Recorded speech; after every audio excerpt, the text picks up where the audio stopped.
Ayan, good afternoon everyone and welcome to our Saturday naman na edition po ng ating free webinar. And for this afternoon, we have a very special guests. Dalawa na naman po ang guest natin for today at most of you would probably already know yung isa po sa mga ating mga guests dahil dati na po siya naging speaker in one of our webinars before. Ayan po. So, but before we head to that, let me just say hello to some of the people in our group chat or in our comment section right now, group chat. Pasensya na po, kagagaling lang sa webinar, kaya group chat pa ako. Dun po sa mga umattend po ng ating session earlier on the art of delegation, maraming salamat po. Huwag po kalimutan ng ating mga assignment. Ayan po. Okay, let's say good afternoon to yung mga usual po natin. Mega SDRO is here. Hope everyone is safe. Yes po. Watching from Tacloban City, we have Miss Emaylene. We also have Mitch Gumera. Esther Marie Guerrero. Good afternoon, Miss Esther. Isa po si Miss Esther sa ating mga usual po na watchers dito po sa ating free webinar every Saturday. Ayan po. And then we also have Jed de la Cruz, Miss Gab and Bing. We also have Chai Jimenez, Rina Palmiano is watching from Novaliches, Quezon City. We have Webby Layesa. We also have Genevieve Asman, Ivy. Good afternoon also. Ellen Gonzalez, good afternoon, watching from Batangas City. Keep safe daw po. We also have Nerissa Aranda, Kate Ermela, stay safe everyone. Yung pong mga nanonood sa atin from the Facebook group, so Philippines HR group, as well as those who are watching from the Society of the Advancement of HR in the Philippines, pakiclick po yung link dun sa ibabaw, yung makikita nyo po nakalagay na streamyard.com/Facebook. This is to allow StreamYard to capture your name po kasi right now it's just appearing as Facebook user for us. So para po ma-acknowledge naman po namin ng inyo pong presence. Amping Kanunay from Cebu, maayong hapon sa tanan, maayong hapon Miss Gab. Good afternoon from Parañaque, from Genevieve Asman. Merico Delara, good afternoon. Camille Loyola, Levi Valdez. Ayan, medyo dumadami na po. So if hindi ko po mabanggit yung pangalan nyo, pasensya na po. Miss Jenny Garcia, good afternoon from PLM. Hello, schoolmate. Good afternoon po. We also have watchers from as far as Lanao Sur. We also have from Las Piñas. I'm actually in Las Piñas right now. So yung mga nanonood po sa Las Piñas. Kumusta naman po kayo dyan? Naibalik na po ba ang inyong kuryente? For those who are watching from Marikina, Rizal, we hope you're okay. Please prioritize nyo po inyong safety, prioritize nyo po ang inyong families, stay safe po. Kung kailangan po ng tulong, just let us know po kung anong tulong. Mamaya po actually we would be discussing kung paano po tayo maaaring makatulong sa ating mga kababayan na talaga naman pong naapektuhan ni Ulysses. Medyo kakaiba po ang lakas ni Ulysses at marami po talagang naapektuhan. Okay, so for this afternoon, we will be discussing about planning for a safe return to a workplace. So this is a practical guide for employers on how you can safely return to your workplace given that medyo nag-ease up na yung mga restrictions natin. So meron na mga bumabalik talaga sa opisina. Paano nyo i-ensure na safe ang inyong workplace at paano nyo i-ensure na talaga naman pumaalagaan nyo ang mga empleyado. But before that, I would like to introduce to you first Uprosh para po sa mga first time pa lang pong umattend ng free webinar po ng Uprosh. Uprosh is actually an HR solutions and services provider. We do manage recruitment service. We do manage payroll service. We also do in-house and public workshops and webinar. We do HR consultancies. If you're looking for policies and procedures, mga templates po noon, we also offer that as part of our HR toolkit program. And we also do salary surveys. We have just recently launched our 2020 salary survey. So if you would like to be part of it, please let us know po. Send us your email address para masendan po namin kayo ng details on how you can be a participant for our salary survey. Ayan po. And for everyone po, I'm sure at this point, alam niyo na po ang nangyari sa Cagayan and Isabela. So we would like to ask for your help. Cagayan needs our help right now because of Ulysses. If you have any used clothes po, yung maayos pa po, baka naman po yung used clothes sa sira na, wag naman po. Kailangan po ng mga kababayan natin ay yung magagamit po nila agad. If you have ready to eat food, yung hindi na po kailangan lutuin dahil wala pa pong kuryente sa kanila at lubog pa po ang halos kalakhang Cagayan. So maganda po na ang mabibigay po natin sa kanila ay yung ready to eat na po, eating utensils kasi kailangan po nila yan, drinking water, kailangan po nila yan, hygiene kits, mga damit po na maayos pa, banig, kumot, unan. Kung meron po kayo niyaan at gusto niyo pong i-donate, you can donate it to Uprosh. I am currently flashing right now the office address of Uprosh. You can send it there. Kami na po ang bahala makipag-coordinate with the local government unit of Cagayan and with other NGOs in order to get all of your donations sent to Cagayan. Now, if you don't have naman po, if you cannot donate in kind, you can also do monetary donations. We will be using the money to buy supplies for them para naman po hindi na kayo mahirapan. Or we will be coordinating with other agencies para sa kanila na po namin ibibigay yung monetary donations nyo. Either way po, ito po ay i-disclose po sa inyo kung magkano po yung nakalap natin na amount at kung saan po napunta ang amount po na ito. Okay po? So kung kayo po ay meron po pwedeng i-donate, pwedeng itulong, kailangan po yan ng Cagayan ngayon. I know that ang Kalakan po ng Cagayan ay lubog pa, pero yung po mga nailikas na po, kakailanganin din po nila ng tulong dahil halos wala na po silang naisalba dahil po kay Ulysses. Ayan po. Okay? So kung meron po kayong questions about this, just send us a PM in our page, Uprosh Facebook page, para po mabigay po namin sa inyo details ng kung paano po kayo maaaring mag-donate. As much as possible po, mas preferred po namin in-kind donations kasi yun po yung pinakakailangan nila right now. Okay? On to lighter side of things, HR Bootcamp is happening again. Batch 40 na po ito on December 4 and 5. If you would like to be part of HR Bootcamp Batch 14, please get your phone, scan po yung ating QR code right now, fill out the form, and then we'll send you the details on how you can be part of HR Bootcamp Batch 14. Yung mga umattend po ng previous batches, if you would like to be AHRP certified, just let us know po para maisama po namin kayo sa upcoming schedules po ng ating AHRP certification. Meron na po mga na-certify last October. So yung mga nasama po doon sa batch na yon, we will send you the results within the next few days. Ayan po. Tapos po, yung mga sasali po sa HR Bootcamp, meron po kaming magandang balita sa inyo dahil ang mga sasali po sa HR Bootcamp ay automatic po na merong makukuha na Food Panda food discount vouchers as soon as maikompleto nyo po ang inyong mga assignments. So pagkakuha nyo po, pagka-submit nyo po ng assignments nyo at wala naman pong problema sa assignments, you'll get your certificate of completion as well as your Food Panda discount vouchers po. At kung kayo po ay graduate ng HR Bootcamp, we would also encourage you to attend our HR Bootcamp Masterclass happening also on December. Yaan naman po ay top level approach na po tayo dyan. So kung ang HR Bootcamp po is more on the foundational skills, si HR Bootcamp Masterclass po is more on the strategic skills needed in order to take your HR career to the next level. Medyo global approach po pagdating kay HR Bootcamp Masterclass. Not just global approach but more of a strategic approach na po siya. Okay po. So yan po, if you would like to be part of HR Bootcamp Masterclass, kulang ng camp pala ito nasa slide namin. Kuha lang po ng cellphone, scan lang po ito para kayo po ay mabigyan ng details about the HR Bootcamp Masterclass Batch 1 po. Kayo po ang kauna-unahang batch. So napaka-exciting po nito pag kayo po yung first batch. Okay po.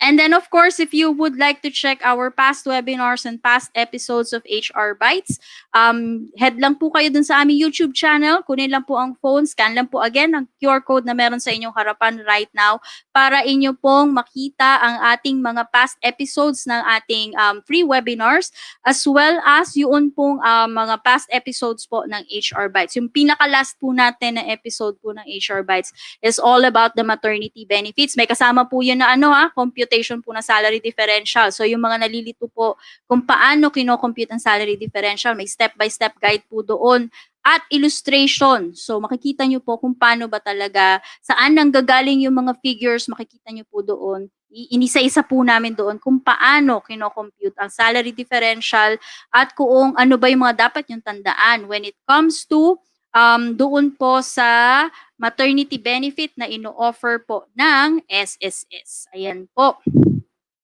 Okay. Ayan, okay pa po ba tayo dyan? Iniimbitahan din po namin kayo na umattend ng ating MS Excel Bootcamp happening on November 21, 2020. Kung gusto nyo pong umattend, scan lang po. Mahilig po tayo sa QR code. Scan lang po ng QR code right now para kayo po ay maka-attend ng ating MS Excel Bootcamp. Ayan po. Okay, November 21 po yan. Para po do sa mga gustong i-enhance ang kanilang skills pagdating po sa MS Excel. Ayan po. So medyo magkikita-kita po kayo nila VLOOKUP, XLOOKUP, pivot table at kung paano po nyo po pwede pang i-enhance ang inyong skills at dagdagan ng inyong kaalaman pagdating po sa pivot table. Ayan. Marami pong actually allergic kay pivot table. So, ayan po. Okay, and then basics of employee engagement is also happening on November 27. Ito po, pag-uusapan po natin, ano-ano ba yung mga dapat nyong malaman pag kayo po ay nagkakaroon ng mga concerns pagdating po sa employee engagement. So, ayan po yung mga pag-uusapan dyan on November 27. Ano ba yung basics? Ano yung mga theories, principles behind employee engagement at paano nyo po pwedeng gamitin itong mga principles na to and theories behind it para kayo po ay magkaroon ng employee engagement or solid na employee engagement program. Ayan po. Ayan. Medyo marami-rami po. Good afternoon everyone. So yung mga kapupunta lang po ngayon dun sa atin pong comment section, palagay lang po kung saan po kayo nanonood right now. I hope you're all keeping safe and tuyo. Okay? Maraming buti na lamang at si Ulysses ay lumabas na ng Pilipinas na wala na po masyadong malaking bagyo na sumunod sa kanya.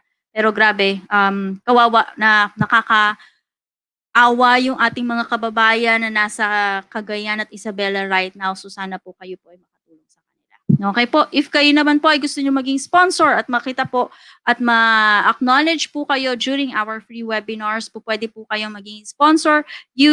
Sabihan nyo lang po kami kung ano po yung dito sa mga packages na to, alin po dyan yung interesado po kayo para po ma-share po namin sa inyo yung mga yan. Okay po. Ayan. Okay. Ayan po, palakihin lang po natin para kita po. Mamaya po yung lahat po ng mga diniscuss ko po sa inyo ng mga links, yan po ay po pwede nyo pong makita po yan mamaya doon sa ating comment section. Okay po. So, ang sabi po natin ngayon ay napaka-exciting ng ating araw because we would be having two guests right now and we would be discussing about planning for a safe return to the workplace. So sino-sino ba itong mga guests na to? Yung isa po nating guest is someone who has actually joined us before. So nung first run po natin nung ating HR in the time of pandemic, isa sa mga unang naging speakers po natin. And she talked about employee engagement during the new normal. Okay, or during the pandemic. Marami po siyang na-share and her episode still is one of the top episodes that we've had for our pre-webinar. So talaga naman po marami ang nanood noon at marami talagang natuwa dun sa kung paano ba dapat gawin ng employee engagement lalo na at ngayon karamihan halos may mga companies pa rin na talaga naman po nagtatrabaho from home. So our first guest for this afternoon is actually someone that we know, okay? She has been an HR practitioner for quite some time now, and she has been a speaker for a number of webinars, whether here in the Philippines or as part of the global HR community. She was actually in the shared services and outsourcing webinar a few weeks ago, if I remember correctly. She's connected with EHO group of companies and has been with us has been an HR practitioner for far more than I can remember. She's the Davao chapter head of PMAP. Okay, and she has a lot of experiences and a lot of things that she has shared with us, not just here in Uprush, but also with the Philippines HR Group. So if you have watched past episodes of Philippines HR Group, one of the topics there is about employee engagement, which is something that's very dear to her heart. She was the speaker for that one. So, ladies and gentlemen, I would like to present to you Miss Jackie Louie. Okay? Hi, Miss Jackie. Good afternoon po. Pero tandaan, hindi lang po isang speaker ang meron tayo ngayon. While you might already be aware of Miss Jackie, if you've watched past episodes, you would most likely recognize her.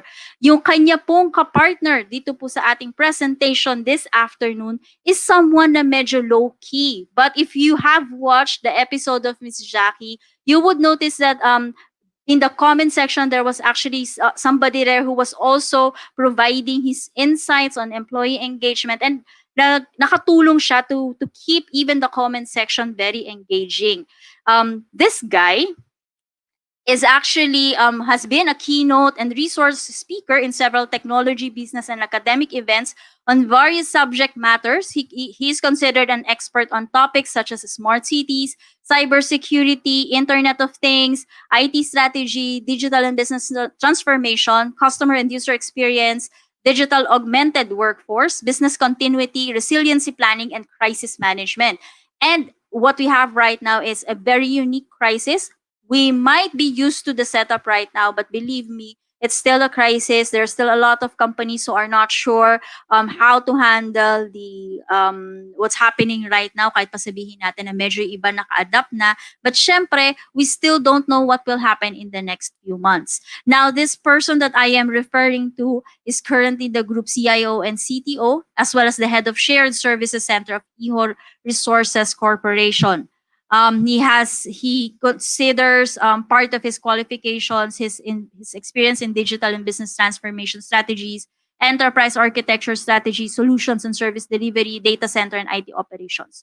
If Miss Jackie is an HR person, our next guest is an IT person, but someone who has a good understanding of how to manage business continuity and crisis management for multinational companies, for small to large companies. Ayan. So napakaganda ng tandem po nilang dalawa right now.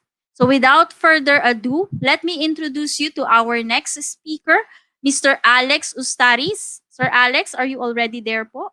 Are you ready na ba to ayan, Yes, kita na po hello, si Sir good Alex. afternoon. Hi, Sir Yes, Alex. good afternoon. Good afternoon po. Kamusta naman po kayo, Sir Alex? Miss Jackie, kamusta po tayo ngayon? I'm doing quite fine. I'm good. Ayan. Ay, ayan, okay po. Ay, Miss Jackie, parang na-mute kita. Wait lang Ay, po. sorry. Ayan. Ayan. I Medyo said, na-mute kita. Ayan po. Pasensya na. yeah, I said I'm Ayan. excited to be with this webinar this afternoon. Okay po. Hello, good So, afternoon. good afternoon po, Sir Alex. So in the history of our free webinars, we've only done 2 speakers once, and this was with Jamie and Paul of Move Up and Up Asia, Up Technologies. So now we are doing this for the second time, and we have Miss Jackie here and Sir Alex. Iwan ko na po ba kayo? Ready na po ba tayo with our presentation? Sure. Okay po. So I'll leave the floor to our 2 guests for today, and I hope everyone will keep an eye out on the things that they would be discussing dahil napakaganda po ng topic natin this afternoon. Okay po. Thank you, Rona.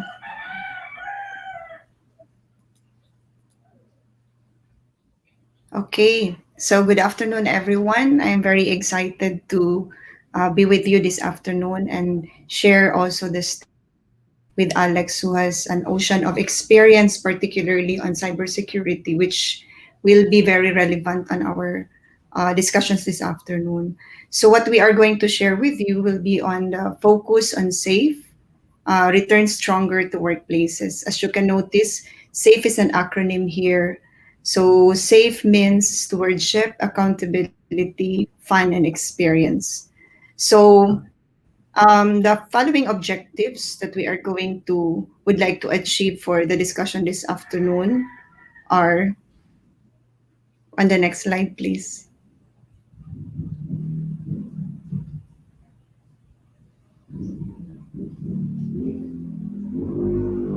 Is it on the next slide, Alex? Yes, I think there's just a lag. Okay.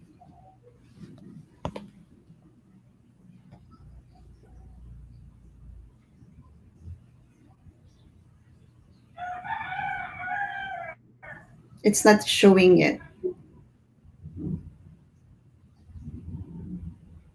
Is it showing now? No, not yet. I have not seen it yet.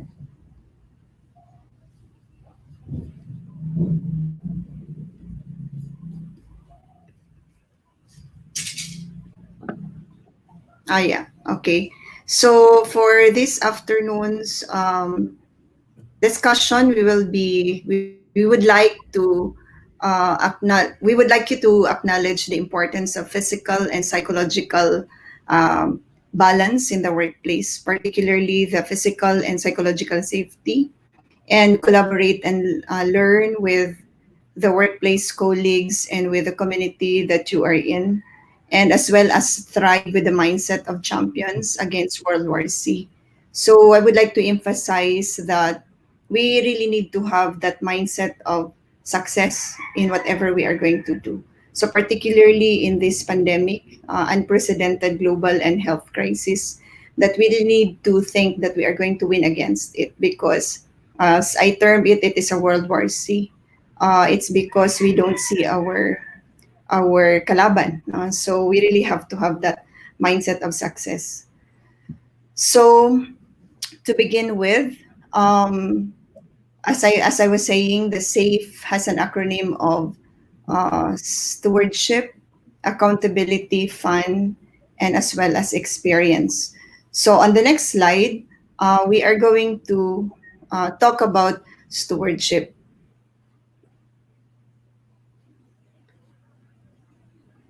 Um, is it, I know, showing? So we are Yes. experiencing a lag, no, because perhaps Ulysses is really hitting us Uh, badly. So is it showing now?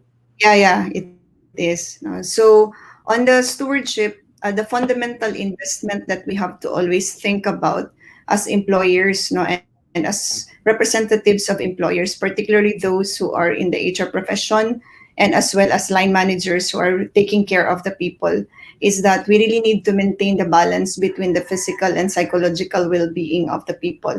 So when we talk about people, this is not just about our employees, no, so all the stakeholders, all the people. So those people whom we are going to engage with.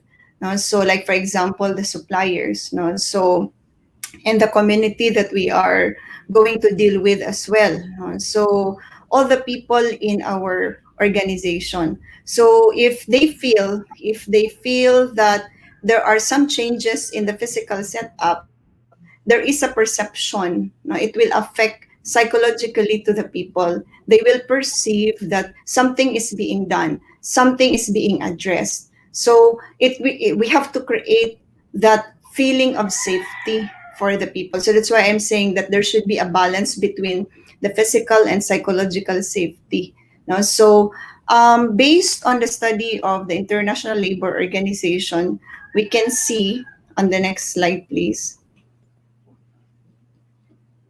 Okay, so we can see here how we are responding to the situations and how effective it is or how less effective it is. So most of us may be fostering a personal protective equipment. No? So, but here in this hierarchy, it seems to be less effective. No? So, but of course, we really have to protect ourselves. No? So, if the company is really promoting or really adhering to personal protective equipment, then that's really very good.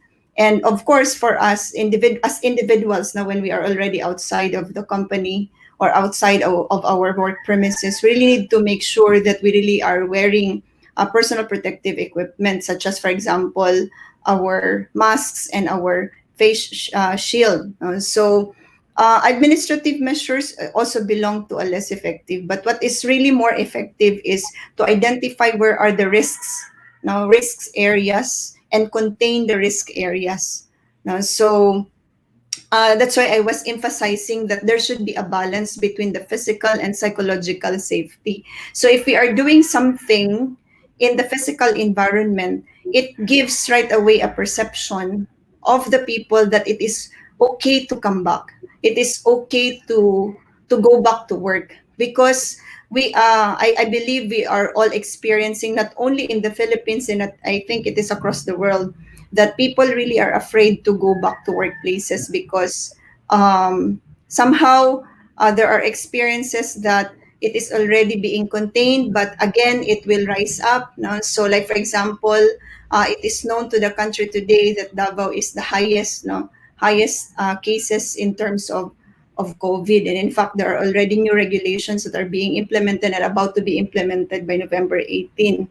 No, so people like Alex who are coming over here in Davao so often may not be going to the airport, right? I mean to the Davao airport, right, Alex? You will be rerouting somewhere else, no? So there are also other people from Davao who are also going to Manila who are not also flying or who are not also transporting through airplane. They are also going there, going back to Manila by land, no? So these are things that need to be um, need to be arranged, no, need to be put into order, no. So that's why here in this slide it shows that eliminating the risk and first and foremost is identifying the risk. And on the next slide, how are we going to identify the risks?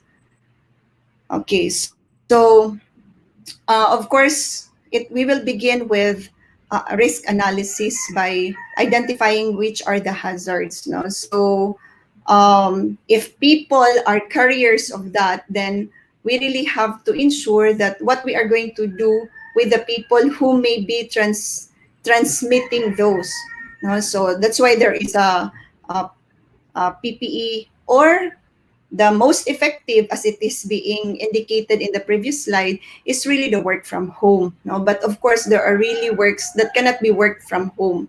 There are really works that need to be worked in the workplace. So that's why if there are those works that can be done at home and eliminate or help curtail this pandemic, then we have to do that, no? So as it has been shown here, no, there is a risk analysis, and from there you will be able to do the assessment, and from that assessment, then you will be able to have that management, no, so the management program. So Alex is the head of the crisis management of IHO, no? So he will be able also to share very well on what are those things that have been being done, especially this time that Davao is experiencing this highest or this high rise now of COVID. So, as I mentioned, now that the reference that I am also getting is, since the pandemic is really hitting all over the world now. So, the International Labor Organization made a very good research that I feel it is very worthy to share this with you, and very simple, now very simple steps. So, on the next slide, you will be able to hopefully appreciate what are these 10 steps, no, that will help us, no, help us, no, in this crisis, no. So first is you need to have like a stewardship team, since our S is a stewardship, no. So you need to set up a team and conduct a social dialogue, no. So constant dialogue, constant conversation, because I think we are all aware that the now moments are very important, and in fact we don't know what tomorrow will bring, and we don't even know if tomorrow will come to us. So that's why it is very important for us to discuss the now moments and act accordingly, no? So it is very critical, essential to have a stewardship team that will be set up, focused on this situation and focused to address this situation. Okay, so and from there as well, decide who returns to work and how. As I mentioned a while ago, um, we have to um, identify, if what are those works that can be done at home, and what are those works that really are very critical in the plant, or very critical in the in the premises, no? So if there are those that can be work from home and fully work from home, then so be it, no? So that we'll be able to help the country curtail this crisis. Adapt as well engineering and organizational measures. I think that's, I already mentioned about that, that we have to make sure that there are social distancing. So we have to make sure that people who are coming in are being also monitored, and people who are also coming out, no, there is monitoring, and as well as it is also very essential for people to perceive that there are also other um, hygiene paraphernalia, no, within the work premises. So adapt also regular cleaning and disinfection measures, no, so that from time to time we really have to follow what the World Health Organization has taught us, or even our local health um, units, no, that are teaching us or informing us on what to do. So the basics of these things, and as well as promote personal hygiene measures. No? So we should not rely our safety to others. We should not rely our wellness to the company. Tayo mismo, we have to bring, no? So we really need to have our safety kit. Kung meron tayong vanity kit, then we really need to have our safety and wellness kit, no? So that's why it becomes a joke now here in Davao that um, kasama na si FM Pass, kasi we are also returning back the food and medicine pass, no, for the implementation of the new order, effective I think 5 o'clock in the morning on November 18. Now, so it becomes part, no, of our safety kit, no. So if we are adhering or we are having the vanity kit, then we also need to have a safety kit.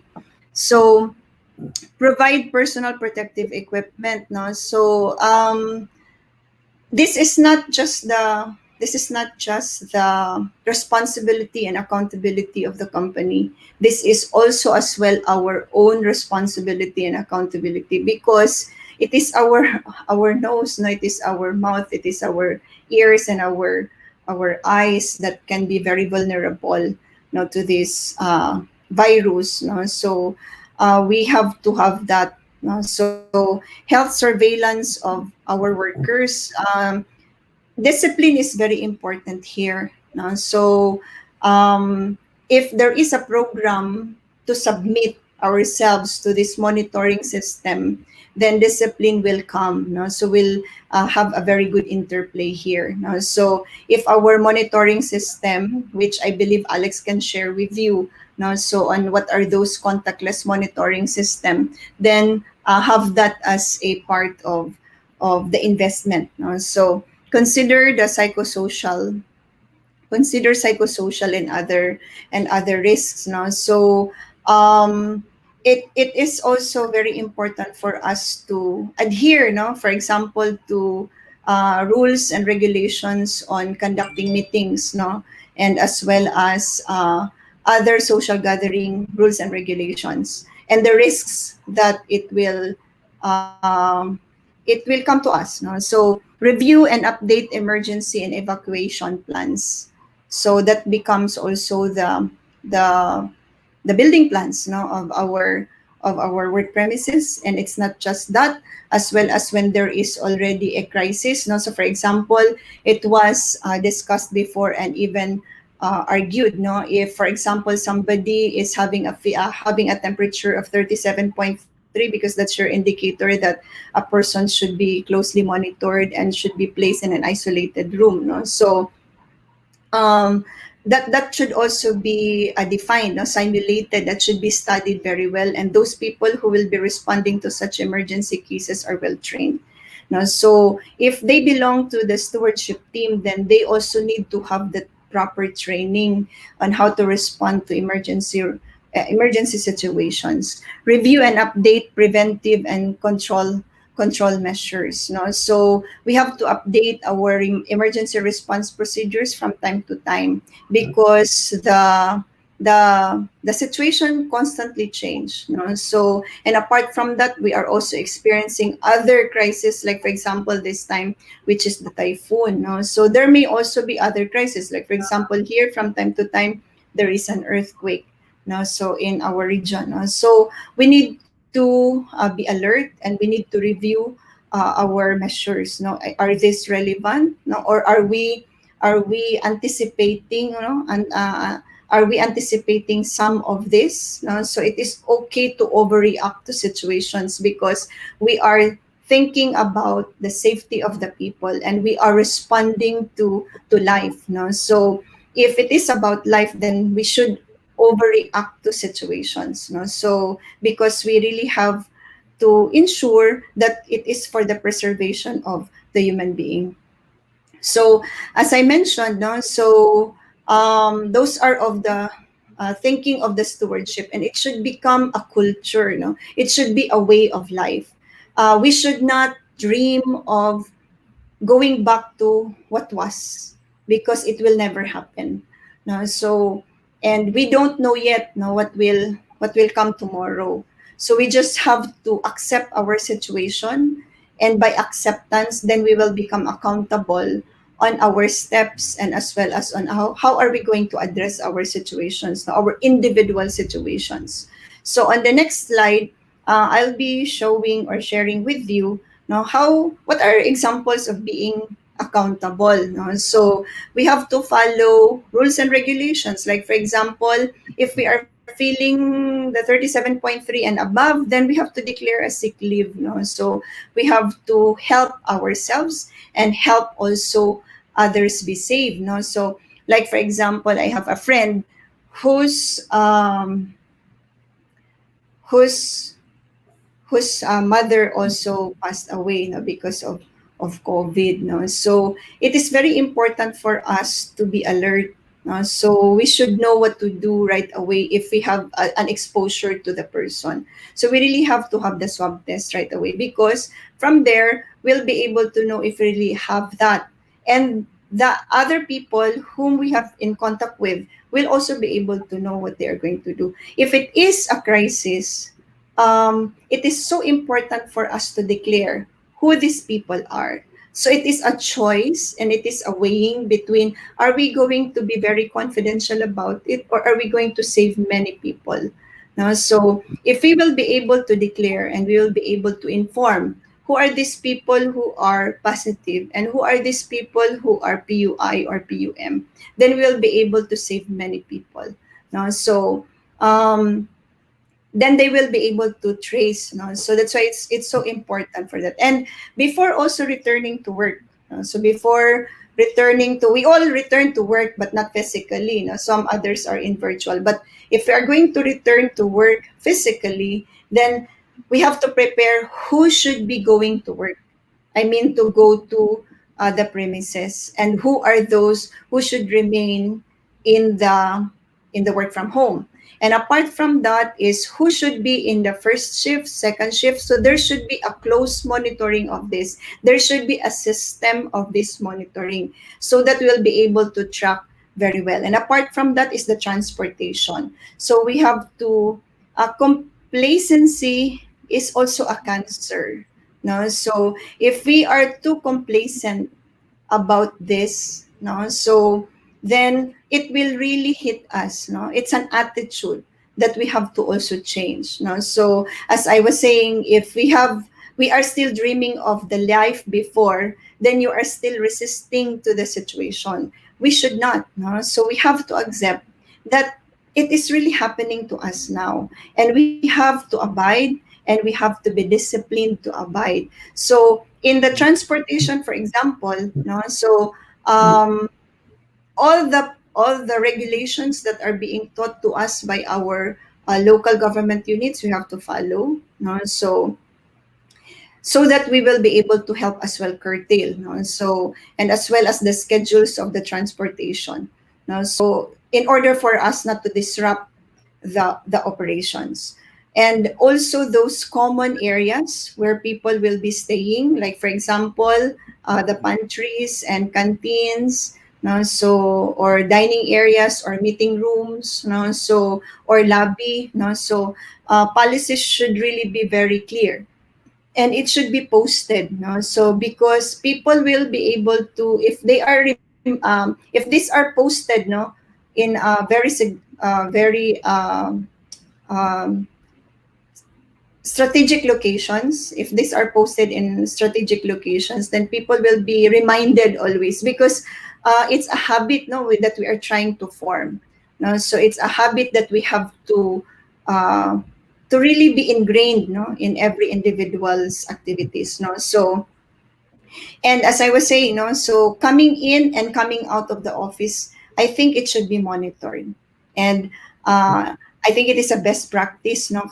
Kasi most of the practices, it's only coming in that we are monitoring the temperature, not on coming out. No? So we have to monitor that as well. No? So the monitoring system, as I was saying, should be very well oiled. No? So it's not just the employer who should be accountable on this, no, as well as the employee. So if that becomes a system in the organization, then people will follow. As I was saying, no, um, there should be a structure. No, structure dictates behavior. So if that is being done that often, then people will just follow, and it becomes a habit later on. No, so and it becomes a value, no, so of the people.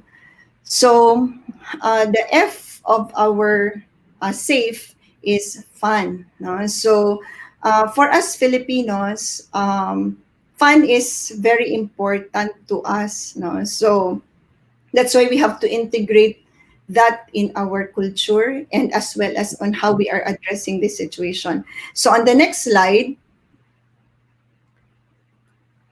Okay, so fun here, I am very much fond also of coining words or acronym. No? So you can also have a fun culture club.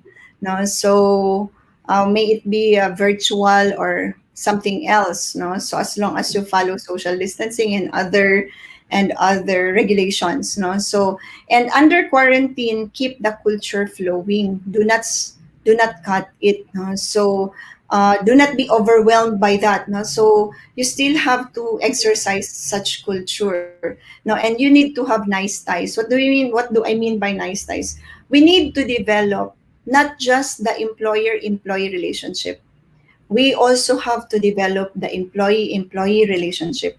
No? So the connectedness. So for example, one employee will be a buddy to another employee. So they need to call each other. No? How are they doing? Especially if there is already a positive COVID positive in the company. No? So you need to check, not to check on each other. So it's not just the accountability will not, as I mentioned and emphasized in the previous slide. No, it's not just in the employer. No, so it's not just from the management, and as well as from the individual themselves, because nga this is a World War C. No, so and yung kalaban natin hindi natin nakikita. So that's why it is very important for everyone to really contribute. No? So one contribution could be checking on each other. No? So you may also develop a body system to check on each other, so that hindi naman lahat ginagawa ni HR. So everybody, that's why I was emphasizing that it is a people. No? So people does not only rest with employees, as well as all the people in the organization. Okay, so on the next slide, I would like to give emphasis how fun is very much important. No, so okay, so here, as I mentioned, no, culture is so important that it is being built and not being bought. No? So there are two important foundations for this. No, one is I would like to share with you that if you are familiar with Harrison assessment, they are using the theory of enjoyment performance theory.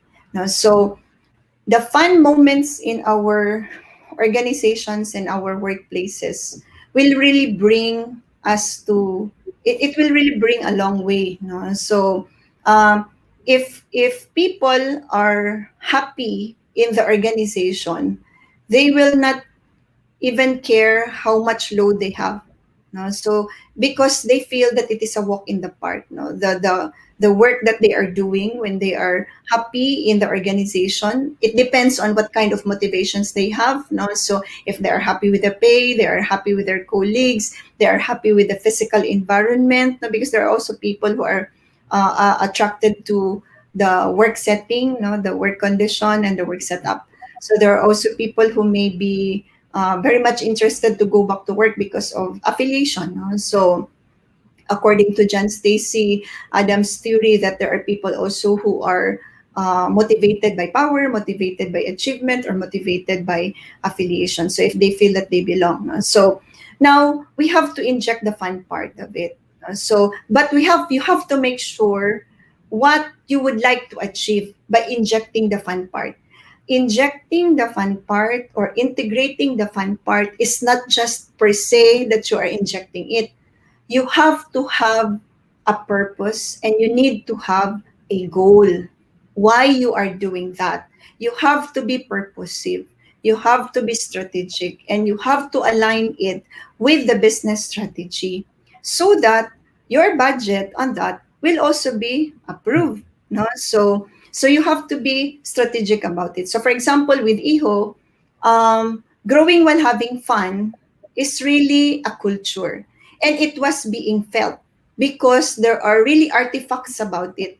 Artifacts not just on the physical artifacts as well as on the social artifacts. It means to say that it is being shared, it is being experienced. So since we know that culture is a way of life, we have to make sure that it is being experienced by the people. So now going back to the fun part, as I mentioned, it is intended. No, it is purposive. No, so it is strategic. So in between of that, of your objectives, no, of course, all of our objective is really to produce productive, engaged, and effective employees. But in between of that, how you are going to do that? Now, you will be able to invite people to join certain committees or certain teams or certain small teams, no, small teams with certain purpose or certain objectives.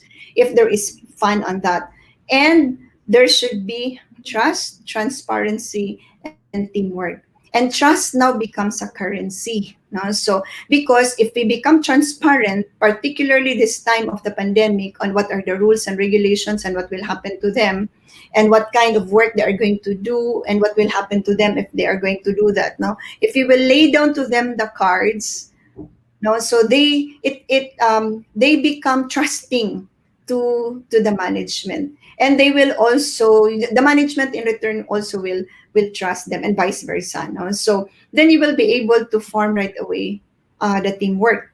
So if there is trust is a foundation to that, and you become transparent about it on what they are going to do. No? So it's easy for them to form such team. No? So now, if there is already that psychological safety through trust that you have already built, then they feel safe within the organization.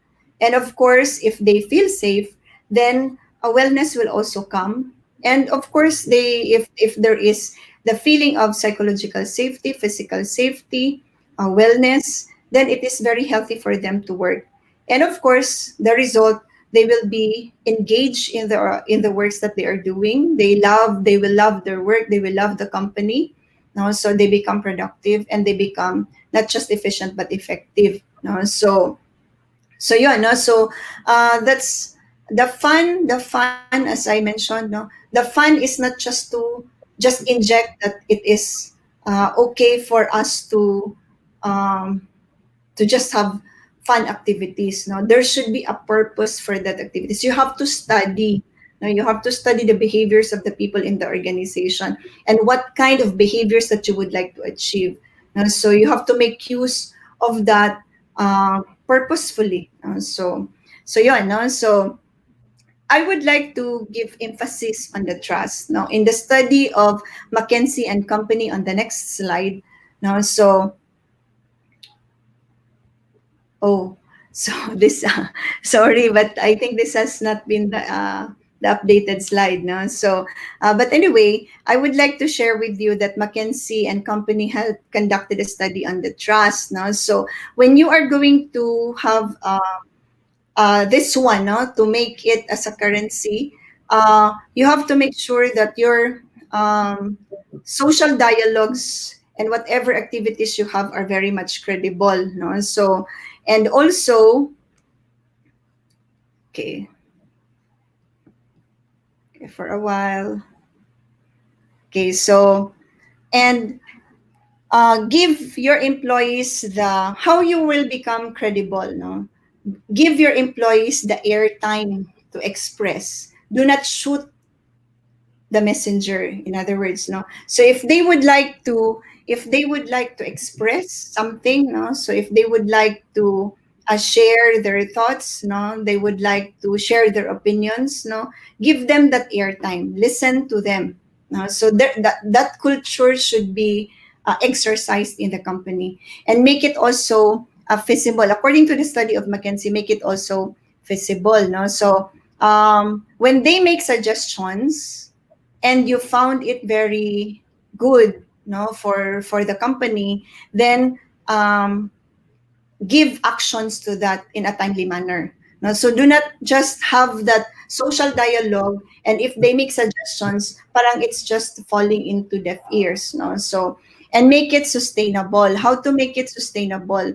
Embed those suggestions of the employees in your plans, no? So and make it also personal according to them. So find creative ways, no, uh, to use this and integrate it into your study of their behaviors. Okay, so those are ways on how are you going to solidify the trust in the organization. So it's not just bottom up. It's not just from the top to bottom as well as bottom up. Okay, so on this slide being shown, no, so the E of the SAFE is experience. No, so according to the study still of the McKinsey and Company, no, so the top employee needs and experience factors that they have um, categorized this into themes, no, are the following: stable, secure work experience. Okay, so if they find or if they feel the stability in the company, then they feel safe in the organization, and they feel good about it. No? We all know very well that the employee experience now is equivalent to customer experience. If they are happy and they feel good about their experiences within the company, then they will also be very happy in accommodating and serving the customers. And second is trusting relationships. As I was saying, no, it's not the relationship here is not just the employer employee, but as well as employee employee relationships. No, so we need to convert these things into connectedness. If they know their why, then there should also be an idea of the how. Okay, so it's not enough to know the why, but we also need to know the how. If we know the vision of the company, then it is connected to our personal vision. Then we should also know the how of the company and our how. There should be a meeting of that, because if there is a rift, for example, if there is a rift in terms of the values of the company and your values, then what will happen? No? So you don't believe in the company values or the corporate values, or it is not aligned with your personal values, or vice versa. So there is a struggle. No? So there is an internal struggle of the employee. So trust will not be solidified. Social cohesion and inclusion. So as I mentioned, no, there should be connectedness, no, amongst the people in the organization. So as I mentioned, it's not just the employees, no, as well as the other stakeholders in the organization. Because what is very important now is partnership. Just like, for example, in pandemic, no, it's not just the employees as well as the other stakeholders, like, for example, your suppliers. So they should know what are the measures, what are the programs, what are the initiatives, and they have to be informed very well. And they should also follow as if they are really stakeholders of the company. Now, so the individual purpose and contribution. No? So as I emphasized a while ago, they should when we know our why, then we should also know our how. And it should be aligned. No? And we should give them also the opportunity to contribute. So, um, for example, for now, Uprush is advertising that they need help for Cagayan. So you can contribute, no? You can make that as a program in your organization and uh, allow the employees in the organization as well as to contribute, no? So allow them to exercise the altruistic part of them, no? Because we feel very good when we are going to share what we have to those people who are needing help. No? So, and if that is aligned on their personal purpose or in their individual purpose, and the company is doing that as well as doing that in a program, then they will have a very good experience. No? The experience is not just on what we see, which is so tangible. The experience is also what is within that connects to their heart, that connects to their values, that connects to their sense of purpose, their sense of life. No? So yeah, no? So if they have that, if there is a connectedness to that, then they will have a very good experience within the company. Okay, so um, Alex will be sharing with you more of the experiences in terms of the what are those which are technology driven, particularly this time of pandemic. Now, so purposely invited Alex for this because it is so important for us to know what are those that can help human beings live as human beings. No, because these are already being catered by the technology. So yeah, no, so uh, your stage now, Alex. Thank you. All right. Good evening, everyone. Um, you might have noticed by now that the pictures here show products and brands and technologies that have died. So, my job is all about technology. Every day I go to work and think about innovating, or otherwise the business will die. It's not just about innovating to make sure that the business will thrive. But what I'm going to talk about today is innovation to make this workplace a safe place to work at. Okay? So, as a consequence of the pandemic, we all have to change the way we live and work. So, that's why we call it the new normal. Change is difficult because people are used to behaving certain ways. So, that's why we see resistance to these changes. And it has been proven that technology innovations have influenced changes in behaviors. So that's what I'm going to talk about tonight. So we might as well use innovations to change people's behaviors towards the new normal. So that's my proposition today. Okay. Innovation is transformation itself. So as some of you might be aware, the traditional approach to business transformation was people, process, and technology. McKinsey has recently introduced a new transformation model, which combines people plus culture apart from process and technology. So let's start looking at this transformation model from the right side. Okay, you start with technologies that will drive changes in people's behaviors, then adopt changes in processes in line with the new normal. Lastly, but most importantly, change management can only be successful if they are repeated with discipline and are consistent with shared values. So I'm not going to talk at length about this slide, but what this really shows you is that work that integrates digital technologies into the manufacturing process to evolve how that work is done is, this is augmented workforce, the value chain model. And this really indicates the value chain model as far as human, machine, and intelligent mechatronics are concerned. So this, from uh, the bottom part is the least automated of all human machine system interactions.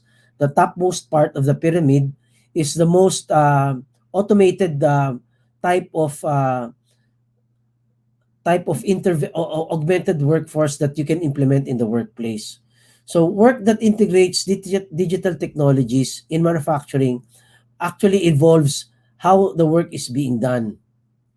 Whether digital technologies assist workers or change how they work, or in manufacturing, in agriculture, field operations, as well as in the office, they are already using augmentation to achieve significant competitive advantage.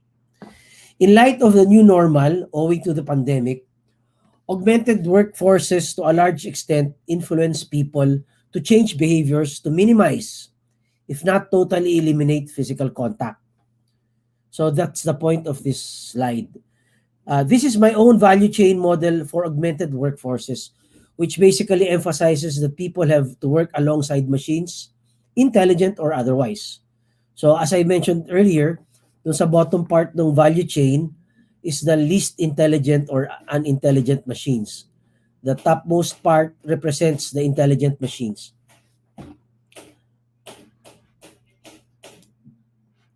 So this is just a quick example of what intelligent automation technologies are like. There's AI, or artificial intelligence, ML, machine learning, DL, or deep learning, yung mga old school na rule-based automation, and also what some of you may know as crowdsourcing or swarm intelligence. Examples of that would be the Grab application, or yung Waze, which you use for navigating traffic. Okay. This is an example of an augmented workforce illustrated by way of our smart agri architecture in in the IHO group of companies. Each automation program is tagged with a number colored oval to indicate the level of automation in the value chain model for augmented workforces. So for example, on the left side, under automated farm operations, we're using UX solutions, or user experience solutions, as well as intelligent automation. For augmented farm operations, we're using machines, intelligent machines. That's why it's called intelligent mechatronics. For enterprise business solutions, basically ERP, supply chain, and financials, we're using UX, user experience, and CX, customer experience solutions, as well as intelligent automation.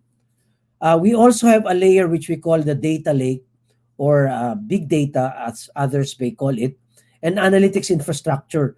So we're also using user experience solutions and intelligent automation.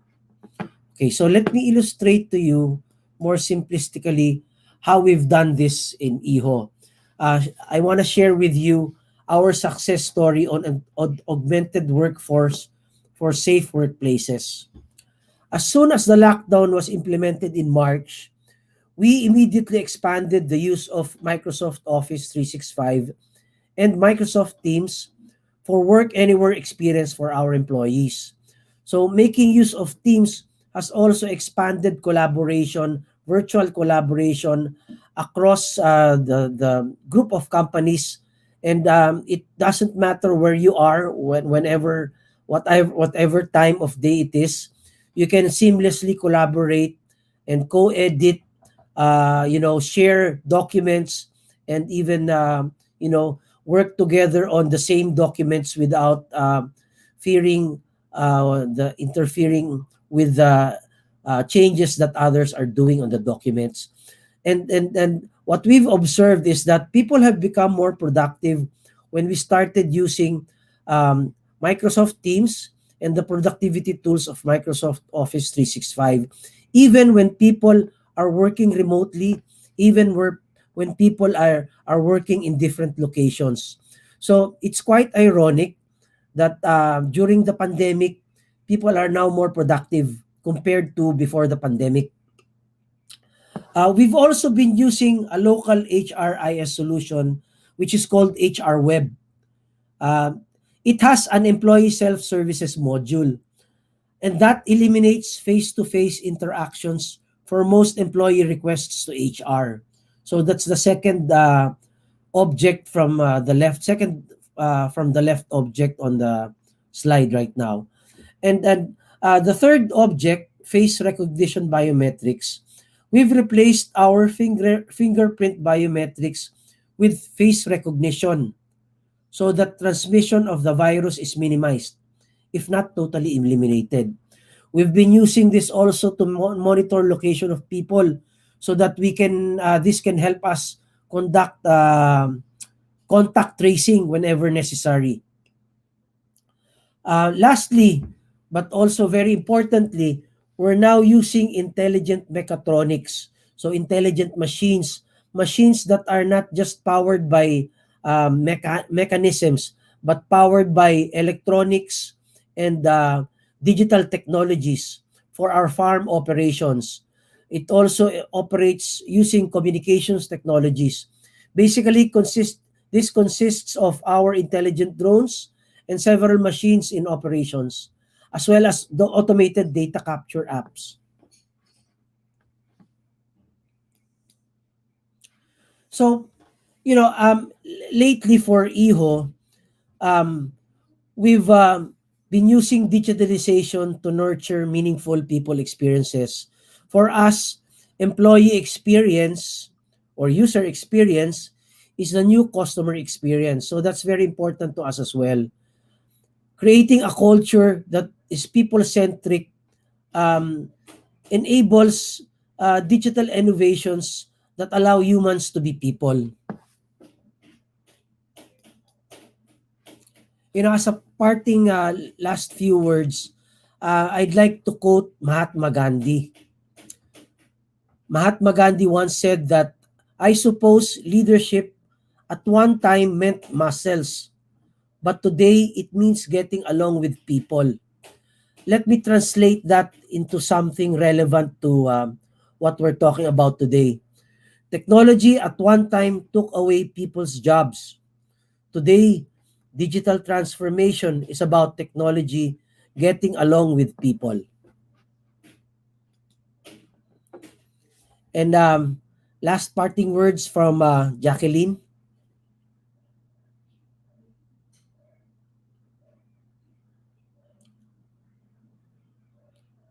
All right, I'll read this for her. Culture is the heart that inspires people to do better in a meaningful life. Thank you, everyone, and have a good evening.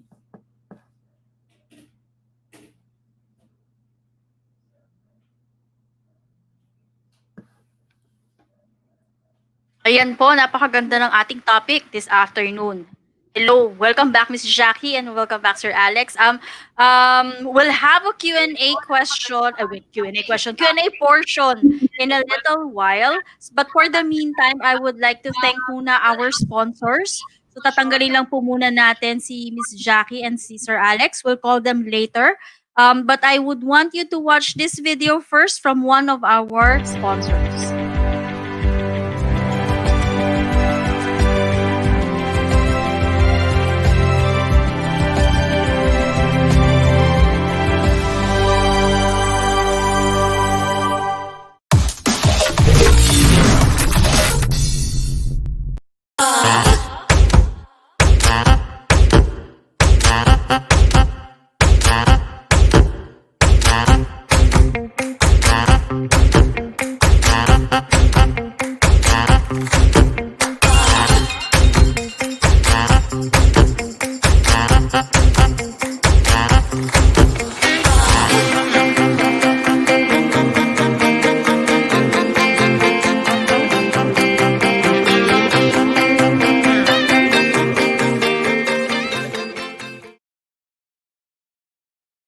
Ayan po, ayan. Maraming salamat po kay Miss Jackie and kay Sir Alex. I hope marami rin po kayo napulot sa kanila. Actually, some of the takeaways that I had with their discussion is that number one, it's COVID is something that is most likely here to stay within the next few months. Although there are reports that there's already a vaccine for this, but I am not sure when it will be completely gone for good. So medyo hindi pa natin alam kung ano yung mangyayari in the future. But there are things that we can manage right now. So for example, this is the best time to check on your people, check on employee engagement, check on processes or procedures in your company right now. Right now, where artificial intelligence or technology can actually help you facilitate things, make sure that everyone stay connected. Itong mga panahon na to, ang pinaka-alay talaga natin right now, pinaka-kakampi natin right now is technology. And if the sooner we get to adopt these technologies, the better. Ayan. Ulitin ko lang po yung ating panawagan kanina. So para po dun sa mga medyo late na po naka-attend ng ating webinar for today, we in Oprush would like to ask for your help. Alam niyo na po ang nangyari sa Cagayan right now and with Isabela. If you can send us donations, whether it's in kind or monetary po yan, that would be greatly appreciated. Of course, we prefer po in kind para mas madali po nating masisend doon po sa mga partners natin na non-government organizations at mapadala po para doon sa ating mga kababayan sa Cagayan right now who is in dire need of help. Most of Cagayan is still flooded. Meron pa rin po mga hindi pa nare-rescue. I think there's already a floating Google sheet right now online where you can input yung mga names ng kung sino man yung nangangailangan ng rescue. So if you can help with that one, that would be greatly appreciated by everyone para at least centralized yung information ng kung sino pang nangangailangan ng rescue at kung sino pa yung mga at kung sino na yung mga na-rescue. There are a number of people who have already lost their lives. Rescuers have also lost their lives because some of them got electrocuted dahil live pa ata yung electricity. At the same time, may mga gumagamit kasi ng generators. So, may mga nakuryente po. So, for those who are in Cagayan, conserve your phone's battery, conserve any energy that you might have, and hopefully the rescuers can get to you in time para kayo po ay makuha na po sa inyong kanalalagyan at madala po kayo sa mga evacuation centers. On our end, ang matutulong po natin na tayong mga wala po sa Cagayan, what we can do right now is help relay information ng mga nangangailangan pa ng rescue as well as prepare na po tayo ng kung ano man po yung pwede nating i-donate. Kakailanganin po nila ng mga damit, tuyong damit, maayos at tuyong damit, ready-to-eat food dahil wala pa pong kuryente ng ibang parts ng Cagayan para at least hindi na po sila magluluto. Eating utensils, drinking water right now dahil flooded po ang buong Cagayan, hindi po malinis yung tubig nila at mahirap, hindi po ito tama pa na pang-inom. May mga bata po na natandaan po natin na nabiktima din po ng bagyong Ulysses. Hygiene kits, toothbrush, toothpaste, sabon, kailangan din po nila yan. Mga banig na po pwedeng paghigaan, kumot, unan, kailangan po nila yan. Kung ano man po ang ating makakayang i-donate po natin ngayon dahil ngayon tayo kailangan ng mga kababayan natin sa Cagayan. Drop-off point po para po sa lahat ng inyong mga donations sa opisina po ng Oprush, Level 16, Tower 6789, Ayala Avenue, Makati. Sabihin nyo lang po na meron lang po kayong i-drop ng mga donations para po sa Oprush. Okay po, para naman po doon sa gusto magbigay ng monetary donations, huwag niyo pong kalimutan na screenshot po yung donation niyo po. Sabihin niyo po sa amin yung pangalan niyo at contact number para po pag dinonate na po namin ito, mabigyan din naman po namin kayo ng proof na naibigay na po namin ang inyong donation at the same time, ma-acknowledge din po namin kayo as one of the donors po pagdating po sa pagtulong sa ating mga kababayan sa Cagayan. Marami din pong ibang organizations, non-government organizations, even Red Cross, GCash ng Globe, and all the other major institutions, they are also asking for your help. So if you're more comfortable with sending your help to them, walang problema. Iisa lang po ang aim natin dito, ang matulungan po ang mga kababayan po natin sa Cagayan. Ayan po. Mapapansin nyo na inalis ko muna yung iba pa po namin mga panawagan dahil ngayon po kailangan po ay ano po tayo, todo effort po tayo sa Cagayan dahil nakakaawa po at nakakapanlumo po ang nangyari po sa kanila ngayon. Reminders lang po sa mga gusto mag-join ng ating HR Bootcamp. This is happening on December 4 and 5. Batch 14 na po ito. So if you are interested in joining po, QR code scanner lang po ang katapat. Scan lang po ang QR code na ito right now. Fill out po ng form at bibigay po namin sa inyo ang details on how you can join HR Bootcamp. That's the last HR Bootcamp for this year po. Next year po ay ang next batch po ng HR Bootcamp ay medyo matagal-tagal pa po. Okay? And then our first batch for the HR Bootcamp Masterclass is also happening on December 12 and 19. Huwag po nating kalimutan. Kung kayo po ay graduate po ng ating HR Bootcamp, yung foundational courses po natin, we suggest that you join also our masterclass. This one, strategic na po yung approach at hindi lang po yung mga foundational skills ang atin po i-discuss. So kasama na po dito ang succession planning, performance management, talent management, at kung paano nyo po i-form ang inyong total rewards management. Yan po yung mga ilan po sa mga topics na i-discuss po sa HR Bootcamp Masterclass po. If you would want to watch past episodes of our webinars, please head to our YouTube channel. Makikita nyo rin po doon yung ang mga past episodes po ng HR Bytes. We are already on our 7th episode sa HR Bytes po.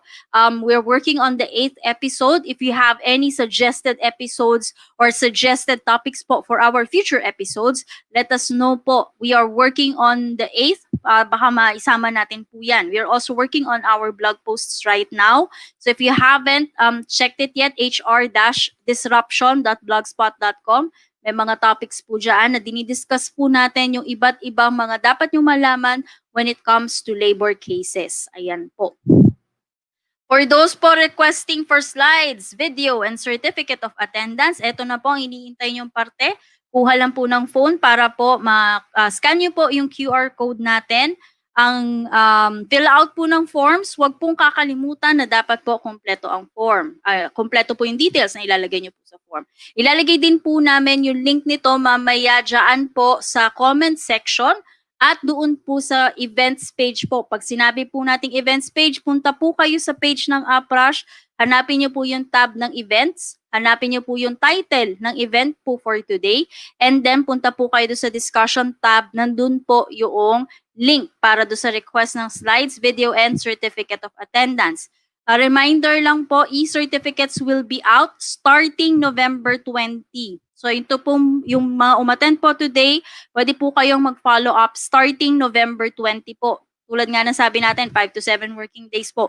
So starting November 20, pwede na po kayong mag-follow up. So kung in-expect nyo po mamaya, wala pa po yan. Sa November 20 pa po ang start ng sending out ng mga certificates. Make sure po that your name and email address is inputted correctly para hindi po tayo magkakaroon ng problema when creating your certificates. Last na po namin na episode ito na yung certificates po ay free nyo po makukuha. Next episode po, may quiz na po tayo. Okay, meron na po kayong kailangang sagutan. Hindi naman siya ganun kahirap, pero meron po kayong kailangan sagutan para makakuha po ng certificates. Bakit po tayo nagkaroon ng ganito? This is to make sure that you really watch the webinar. The idea of the free webinar is to provide accessible, costless webinars, HR webinars to those who are starting out in their HR career, as well as those companies who might be having a hard time budget-wise in sending their team members to webinars, trainings, seminars, and workshops.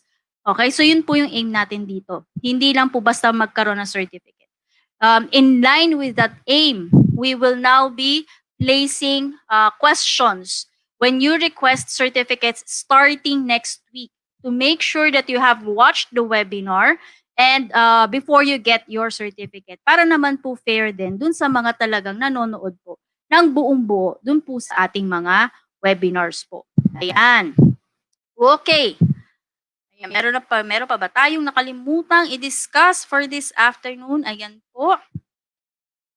Excuse me. Ayan. So, let's see. Medyo marami-rami na po ang ating mga questions. Excuse me. Mga questions po natin. Okay? send ulit. Ayan, may mga bilis lipat na screen. Oo, binibilisan namin para ano, ah, para maano kayo, mabilis kayong makakuha nung ayan. Ayan po, pinopost po, nakapost po ngayon ulit yung QR code po para makapag-request po kayo. Ayan, so yung mga nangihingi po ng QR code, ayan na po. Next time po, starting next Saturday po, eto po ay may quiz na po ito para naman po talagang sure tayo na panood niyo po. Kasi syempre naman, di ba, yung atin pong mga speakers, ito po ay hindi naman po mga speakers na basta-basta lang. For the past 2-3 months, ang mga speakers po na kinukuha natin are people who are well-known in their field. And them taking the time, 1 hour, more than an hour, to share their knowledge and their expertise with us, nang wala pong hinihiling kapalit, ay ito po ay napakalaki pong napakalaki pong opportunity na ayaw naman natin syempre sayangin. So mas maganda po na talagang napapanood nyo yung webinars natin right from the start up to the end. Ayan po. So next week po, meron na pong quiz yaan. Meron, yung questions po ay hindi nyo lang basta-basta makikita sa dulo at hindi nyo lang po siya basta-basta makikita dun po sa ating form kung saan po kayo magre-request ng certificate. Yung questions po ay ipa-flash during the webinar. Yes, ayan, marami po nagsasabi. Quiz before certificate. Ayan. I am amenable, si Miss Brenda Raut. Sorry kung na-murder ko na naman yung pangalan mo. Brenda is actually one of our regulars, both in the paid and free webinars. I am amenable with quiz for post-training evaluation. Yes, I always watch from start to end. Thank you, Jeannie. So kung hindi tayo magkakaroon ng problema pag kayo po ay talagang nanood right from the start. On our end naman po, we'll make sure that the upcoming topics are as of good quality as all the past topics that we've had, and we are continually in search of speakers who can help share their skills, share their expertise, share their thoughts on the most timely HR topics that we have right now. So kung kayo po, yes, same as Move Up, kaya lang wala kaming platform. We are still working with Move Up on this one though. Kung kayo po ay gusto nyo po magiging speaker, meron po kayong HR topic in mind that you think everyone will benefit from, please let us know. Meron po kaming nakapost dun sa Society for the Advancement of HR in the Philippines. Fill upan nyo po yung form na yon para po maisama po namin kayo sa roster of speakers, and who knows, baka maisama din po namin kayo dun sa ating mga paid webinars din, di ba? So, yan po. Okay? So, yung mga hindi po maka-access ng link, okay, wag nyo pong kopyahin yung link na nandito kasi po, yan po ay naka-all caps. So, hindi po yan mare-recognize ni Google kasi yung original po yan ay iba-iba po. Ang kunin nyo po ay itong QR code na nasa screen nyo po right now. Okay po. So, tawagin na po natin pabalik si Sir Alex and si Ms. Jackie para po sagutin ang ating mga timely questions right now. Ayan. Sir Alex, Miss Jackie, handa na po ba kayo sa napakaraming questions? Marami talaga. Oo, natabunan yung iba eh. Scroll up lang po ako dahil medyo napadami nung nalingat lang ako na wala yung mga binabantayan ko mga questions. Pero actually, we have here someone who shared something. So before our question, merong nag-share dito. Ayan. Sabi niya, now I understand that it is important to have a body temperature not only upon entry but before exit of the company premises. Required po ba ito, Miss Jackie? Or more on best practice lang? It's a best practice, no, because you don't really know what's really happening inside the company, you know. So you may enter with a 36 or 35, but you don't know when you go out. So apart from that, there are also biometrics now, which is a facial that embedded na rin doon yung thermometer. So that's why I really invited Alex here so that he can answer questions what are those initiatives which are technology driven. In my realization as an HR practitioner, with this pandemic, this unprecedented global health and economic crisis, technology and people are very important. When you are going to put up a company, you always think about finance and people. But I think for this time, it's really technology and people. No? So there should be an integration of both. So as I mentioned, no, na meron ng mga biometrics na kasama na rin yung thermometer. So it's not Yeah. just the monitoring of the employer, it's also a monitoring of you as an individual. As I emphasize, this is not the accountability alone of the employer, of the management. The accountability rests individually. I agree po. No, lahat tayo accountable for the health of each one. Actually, sa saan ba ako napunta? Sa Glorieta, I think, Glorieta or Greenbelt. Kasi di ba dati parang isa-isa binabaril, kinukuha yung yung temperature. But I think some of the companies have already adapted. Hindi na nila isa-isa kinukuha. They already have one machine that parang yung sa airport, tinatrack na niya lahat ng pumapasok. So, namo-monitor niya sino yung may mataas na temperature, sino yung hindi. And each one, nare-record niya yung face, nare-record niya yung temperature. I think it's technology adapting to all of what we have right now. And these are things that we might not have considered before, but because of what happened, talaga naman kung biglang na-realize natin na, okay, meron pa palang way on how we can do this better. Ayan po. We have one question here. Ayan. Actually, it's more of a comment. Sabi ni Miss Levy Valdez, technology can help companies during this new normal. Yes, we very much agree po. Ang dami-daming mga processes and procedures na na-realize natin bigla na pwede naman palang i-automate doon. Pwede naman palang may system na lang na gamitin for this one. Ayan po, asa na yung aking mga questions. Sabi po ni, sorry, hindi ko po mabasa yung kanyang pangalan. Most of us are practicing body temperature monitoring before entry and not before exit of premises. Where can we find, I think it's fine, the official memo on this, or this is just a company initiative? We need reference for sake of our employees. So I think nasagot na to ni Miss Jackie when she mentioned that this is not an IATF requirement. This is more of a company practice. Now, guys, tayo bilang HR, ang primary role natin is to ensure that the company adheres. But we also need to make sure that we take care of our employees. And I think having a check coming in and going out is a good way to ensure that yung wala silang madadala sa opisina. And if, in case, kasi syempre hindi mo naman minsan makokontrol yan, in case something happens within the company, hindi mo siya madadala pa uwi.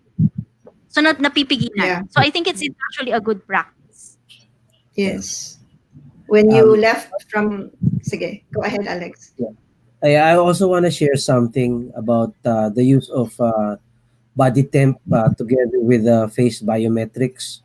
Kasi it's kind of expensive kung lahat ng face biometrics ninyo may body temp check din eh. So what we did was we identified strategic points where people enter the premises for the first time, so that those are the only places where we have both the body temp check and the biometrics. But in other locations naman na for attendance checking lang, face biometrics lang ang meron. So we're able to save that way kasi malaki yung difference ng cost ng may body temp na check na face biometrics. Yes, medyo pricing nga po siya. Ayan po. Si Sir Jed de la Cruz, tinatanong po niya, good evening. What advice can you give to deal with employees that refuse to adapt to the new normal? I think this is more of paluin. Disciplinary action. I think that I am not sure, but I think Sir Jed here is work of coming from the point of view na yung mga ayaw mag-adapt dun sa use of technology, yung mga tinatawag nating mga technology averse, ayaw nila sa mga bagong technologies, gadgets and everything. How do you think they should be handled? I think I should. Ay, sige, go ahead, Alex. Kasi I will always answer from the perspective of an HR practitioner. No? So it is very important for us before implementing anything, there should be a proper communication. So they should understand the objectives of this and what will happen to them if this will not be followed, and what will also happen to the enterprise or to the business if they will not be one with the objectives of establishing this. So I think that should be that, no? So, and then a policy should be implemented, or I mean, it should be formed, no, developed, and implemented. If there are those who may not be following such, then it should be dealt with accordingly, because this is not just for the business as well as for the individuals and other individuals.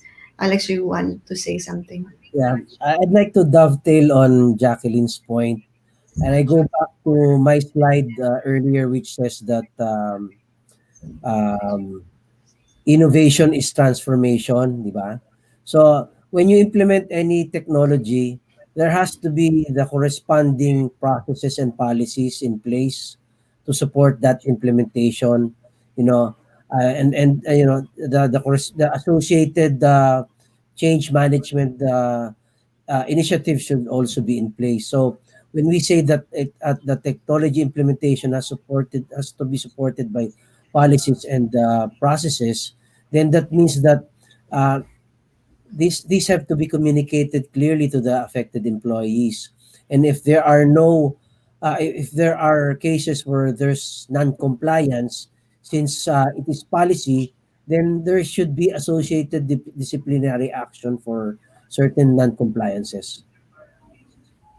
Agree. Ayan po. Actually, I agree.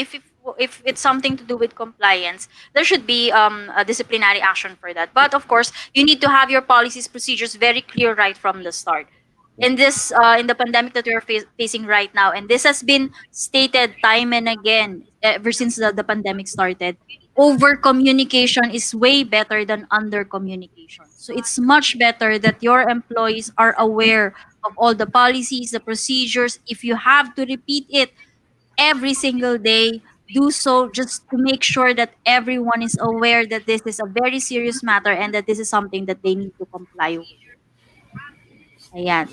So si Miss Jenny De Castro Garcia sabi nga, I like face recognition and replacement of finger biometrics. Ayan, there are actually companies who are using face recognition, pero I think mas mura ata yung finger biometrics. I am not so sure. Yeah, Kasi alam ko yeah. mas common yan. Mga Actually, kalahati lang mas halos difference. Mm. mas mura pero mas mahal pag nagkasakit yung mga tao because of the transmission. So actually that there is also an app on the phone, no, na pwede naman doon din sila mag ano to? Mag-log in. Mag-log in. So it's not just the facial. I was just emphasizing on the facial because of the thermometer. So Right, Mm-mm. right. that is already embedded there. So there are so many technologies that can be optimized. Yeah. And to add to Jacqueline's comment that there's also we're using an app sa phone, part of our HRIS. There's a module where people can log in time and time out using their phone. This is only allowed for certain job roles or certain job functions. So, for instance, those working from home and those who are outside of the work premises, they can log in, time out using what we call web bandy. So, doon na parang bandy clock nila. Okay. So for That's those who are why wondering, ano po yung platform na yun, we actually placed it in our comment section, HR Web. You can check it doon. Kung kayo po ay on a budget, I suggest naman po Jibble. It's actually free. You can set it up. Pero kung meron po kayong additional reports na kailangan, doon lang siya nagkakaroon ng bayad. It's around, I think, 100 pesos per head per month. Ayun po. yeah. Ayan. Si CL Ted po, tinatanong niya, do we really need face shield when returning to work? Ang hirap kasi huminga at naka-eyeglasses pa at face mask. Nakarelate ako sa'yo. Oo, ang hirap. Pag ganitong may salamin ka, tapos may face mask ka, tapos meron ka pang face shield, it's hard.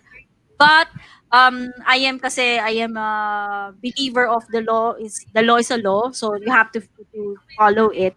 Plus at the same time, it provides you additional protection eh. So, 'di ba, hindi naman natin may iwasan na minsan yung kausap mo, yung pawis niya, yung alam mo yung body fluids, maaaring tumalsik sa'yo and mahirap pag let's say pumasok sa mata o pumasok sa bibig at meron kang sugat.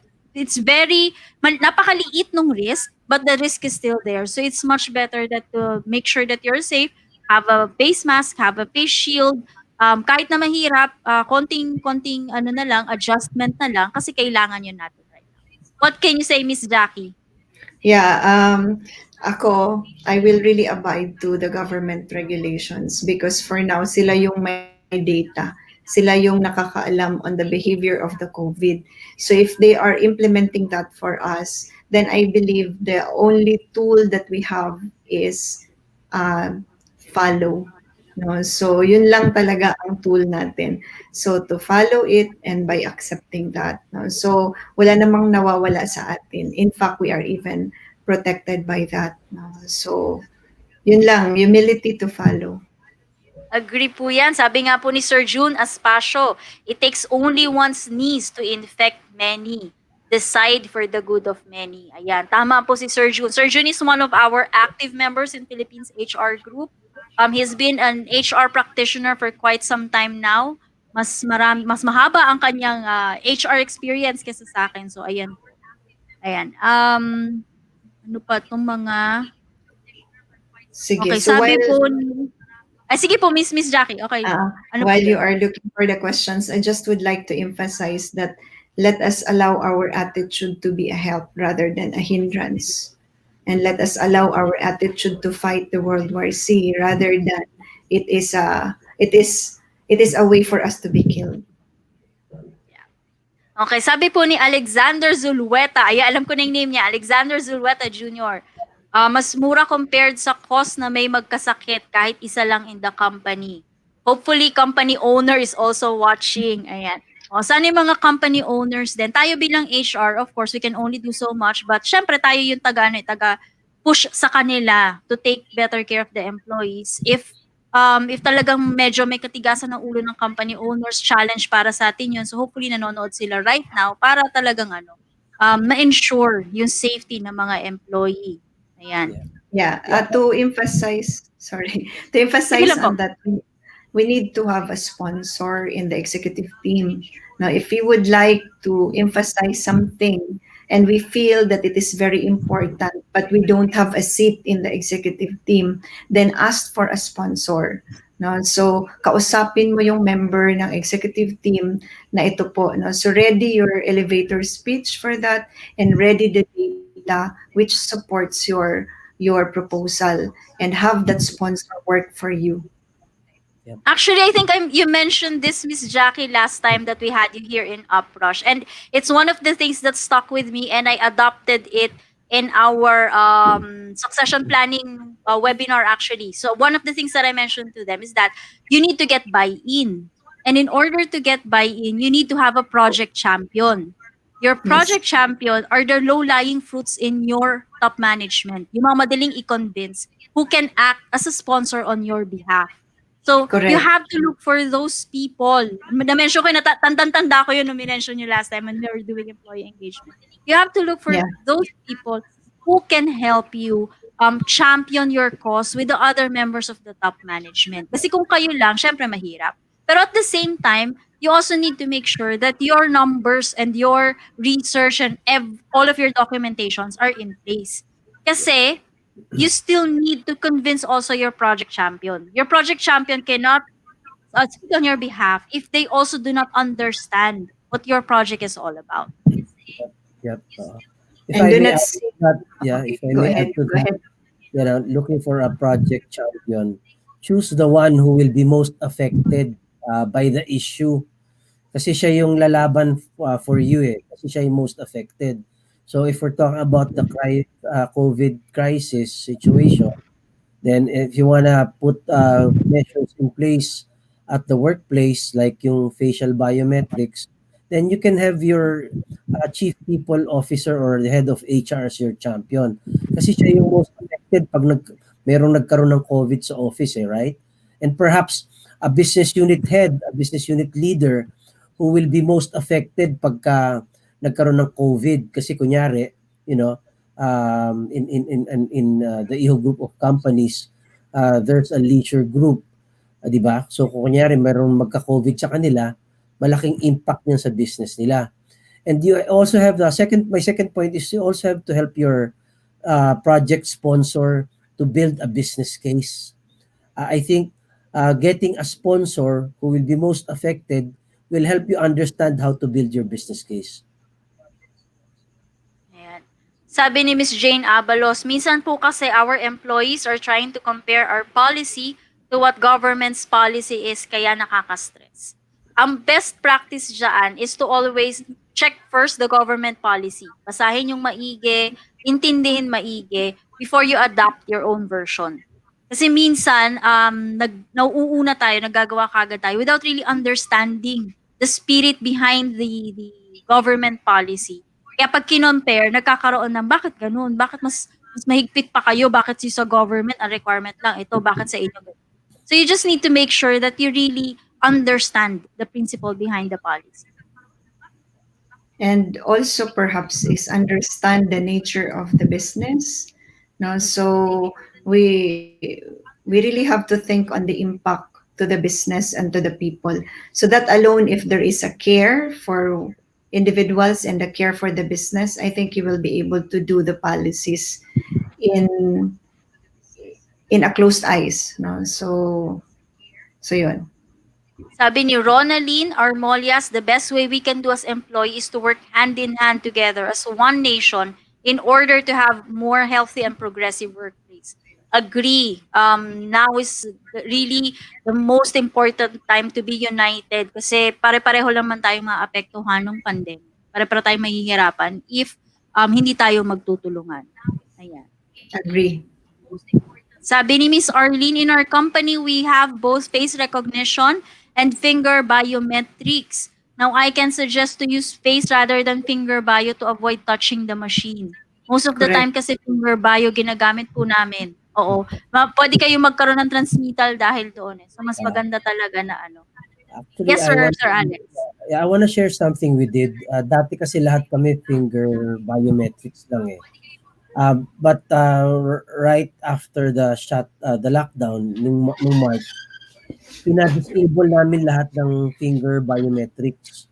Tapos in the meantime, habang nag-acquire pa lang kami nung nag-acquire pa lang kami ng face biometrics, manual muna ang login ng mga tao. That's to avoid yung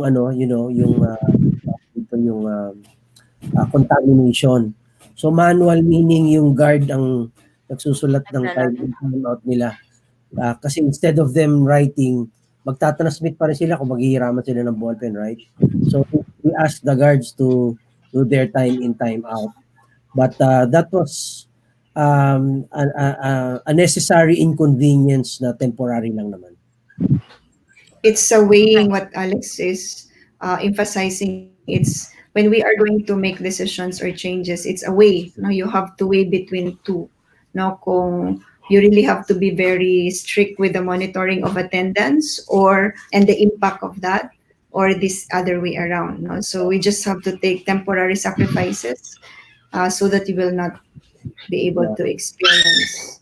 Actually, naaway ako ni Jaqueline nun kasi daming issues noong time na yun eh. Because of the manual attendance monitoring, lagi kami nag-aaway nun eh.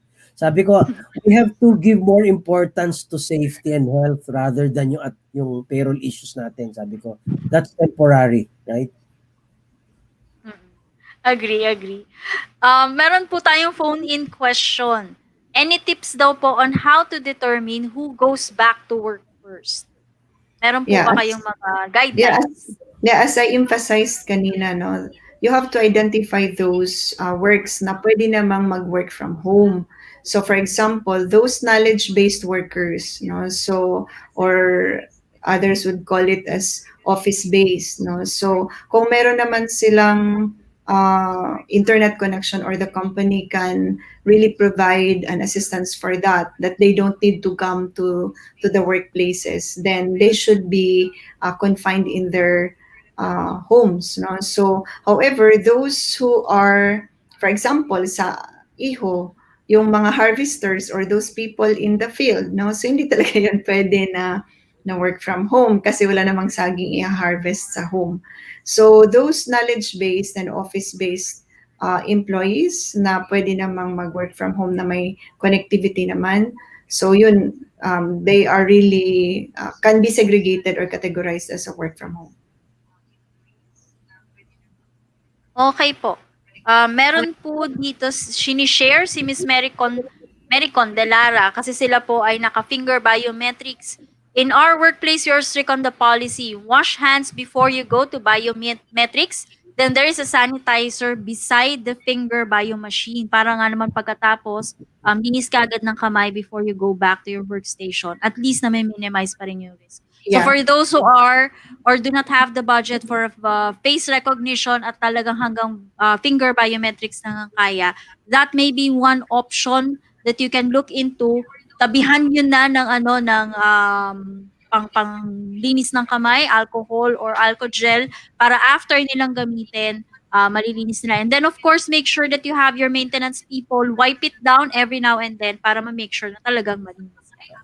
Yeah, Ayan. pero i-emphasize ko lang din, Rona, no? I think Alex will dovetail on this on the total cost of ownership. So, cost-benefit analysis nila yun, no? So, kasi both the tangible and intangible, kung meron kang sanitizer, meron kang hand washing, versus na facial na lang siya, no? So, at a one-time cost. Ito, recurring cost mo ito. So, 'di ba? So, kailangan mag-cost benefit analysis kayo on whatever initiatives you are doing. It may be a one-time big time cost, but it will not be big in the long run. Right, right. And if you remember, Jaqueline, there was also one issue that we solved during that time, di ba? Kasi yung mga banana farmers namin, malalagkit ang kamay nila, dumi. So, yung finger biometrics, it won't work kung makapal yung dumi sa kamay, di ba? Yung iba, kailangan naman silang mag-wash but yung iba sa kanila, pag nagmamadaling umuwi, hindi na naghuhugas. So, may problem sa biometrics. So, yung use of face recognition has solved that problem. Yeah, oo, agree Sir Alex. Tingnan nyo rin po, so tulad nga po ng sabi ni Miss Jackie kanina, do your cost-benefit analysis. Kasi baka naman, in the long run, mas magastos pa pala yung ginagawa nyo kaysa kung nag-one time, big time na expense na lang kayo. And then of course, tingnan nyo rin yung line of business nyo kasi baka naman, instead of promoting cleanliness, depende sa line of business nyo po, instead of promoting cleanliness, napo-promote pa yung katamaran kasi ang dami, uuwi na ako, kailangan ko pa bang maghugas-hugas pa ng kamay. So, 'di ba, hindi na sila actually nakakapaglinis maigi ng kamay nila. Doon po nagsisimula ang transmittal. Ayan. Sabi po ni Ms. Beng Fontanilla, individual responsibility, discipline, and transparency must be instilled in all employees to fight this COVID virus. At kailangan din po i-highlight natin na hindi pa po tayo cleared. Meron pa rin pong COVID. Maaaring maluwag na po ngayon at yung iba nakakalabas na at nakakabalik na sa opisina. Pero yung COVID po, yung risk of COVID is still there. We still have a lot of active cases. So we still need to be very, very careful on how we take care of our health. Ayan po. Okay, question from Miss Farida Kunanan. Putting alcohol to the ballpen from time to time after each use, do you think is safe from transmission? As our health organizations are saying, no, alcohol with 70% can already help us, no. So I think it will help, no. So, but the most important thing is, as I mentioned a while ago, in the International Labor Organization steps, identify the risk and manage the risk. So if the ballpen is a risk, why are you using entrance and naghihiraman ng ballpen? So better na take out the risk, which is implement now one person per ballpen, then I think it will not be transmitted. Yeah, I think a workaround na ginawa namin dyan, instead of, for example, instead of each person timing in, timing out sa ballpen, yung guard ang nagta-time in, time out sa kanila. That's consistent with what Oo. Jaqueline said, di ba? Eliminate the risk. Hindi na kailangan pang pagpasapasahan yung ballpen. Yeah. Isa lang talaga yung may hawak. Even it should be a habit. No? My daughter always brings her ballpen in her bag. No? So because for example, when you go to the malls, no, na wala pa silang QR code, no, or wala ka pang QR code kasi hindi ka pa nag-QR code, hindi ka pa nag-i-enroll. So, you have to bring, it should be a habit. That's why I emphasized a while ago na meron ka na, kung meron kang vanity kit in your bag, ngayon dapat meron kang safety kit na kasama na lahat yon, and should be part, yung ball pen should be part of your safety kit. So safety and kikay kit na po ngayon ang uso sa mga empleyado po natin. I-encourage po natin sila dyan. Sabi ni Miss Webby Reyesa, helpful din po na may health committee for easy communication and reporting and can make reminders sa employees. Yes po, safety and health committee. Depende po sa number of headcount nyo. Maari pong required na po kayo based on occupational safe and health standards. So make sure po na ma-check nyo po kung kailangan nyo po magkaroon ng health and safety committee.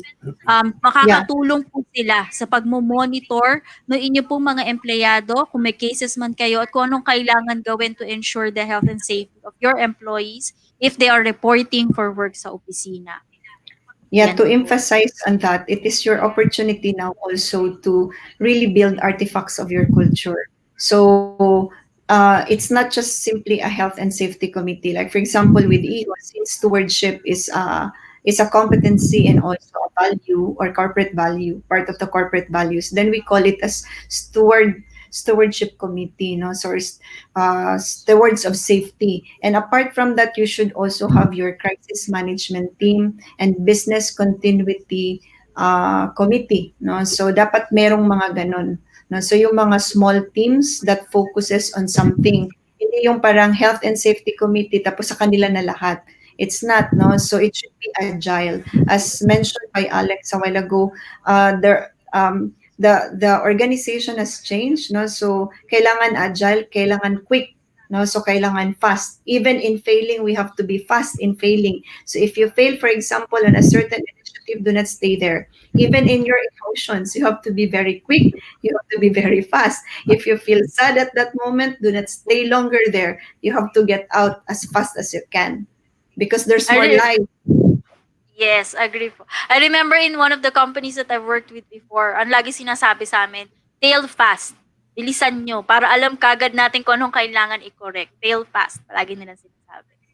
Ayan. We have one from our Facebook watchers from the groups. Just to share our good practice, we implemented bringing your own cup, spoon, and fork. Magandang practice po yan kasi talaga na-minimize yung risk. At hindi lang risk from COVID, kung meron mang ibang transmittable disease, nare-lessen ka talaga yan. At saka magandang practice yun na meron kang sarili mong cup, plato, kutsara, tinidor. Make sure nyo lang na after nyo pong gamitin, hindi nyo rin naman po tinatambay kung saan lang. Kasi baka naman po may sarili ngang plato, cup, and kutsara, tinidor, pero after gamitin, kung saan-saan lang pinapatong, daga at ipis naman po ang magiging problema nyo.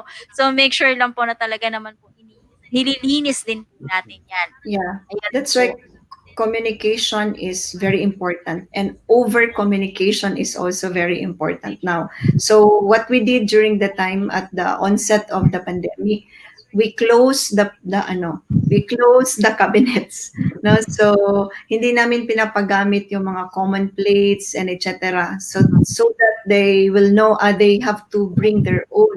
And I agree with Facebook user, no? So it's a think good practice. ang name po niya ay Tess Griego Reyes. Yes, Tess yeah, I Griego agree with you. Reyes. I agree with you, Tess. No, it's a good practice. No, na bring your own talaga. Tsaka wash your own. No, so and it's a Agree. discipline. Sabi nga isa kanina, di ba, yung discipline is very important right now. Question po, phone-in question. How will you identify risk hotspots in the workplace or your business? Ayan. Okay, so number one is lobby, to where you are actually accommodating people. Kung saan maraming tao, that's number one talaga na high risk. No?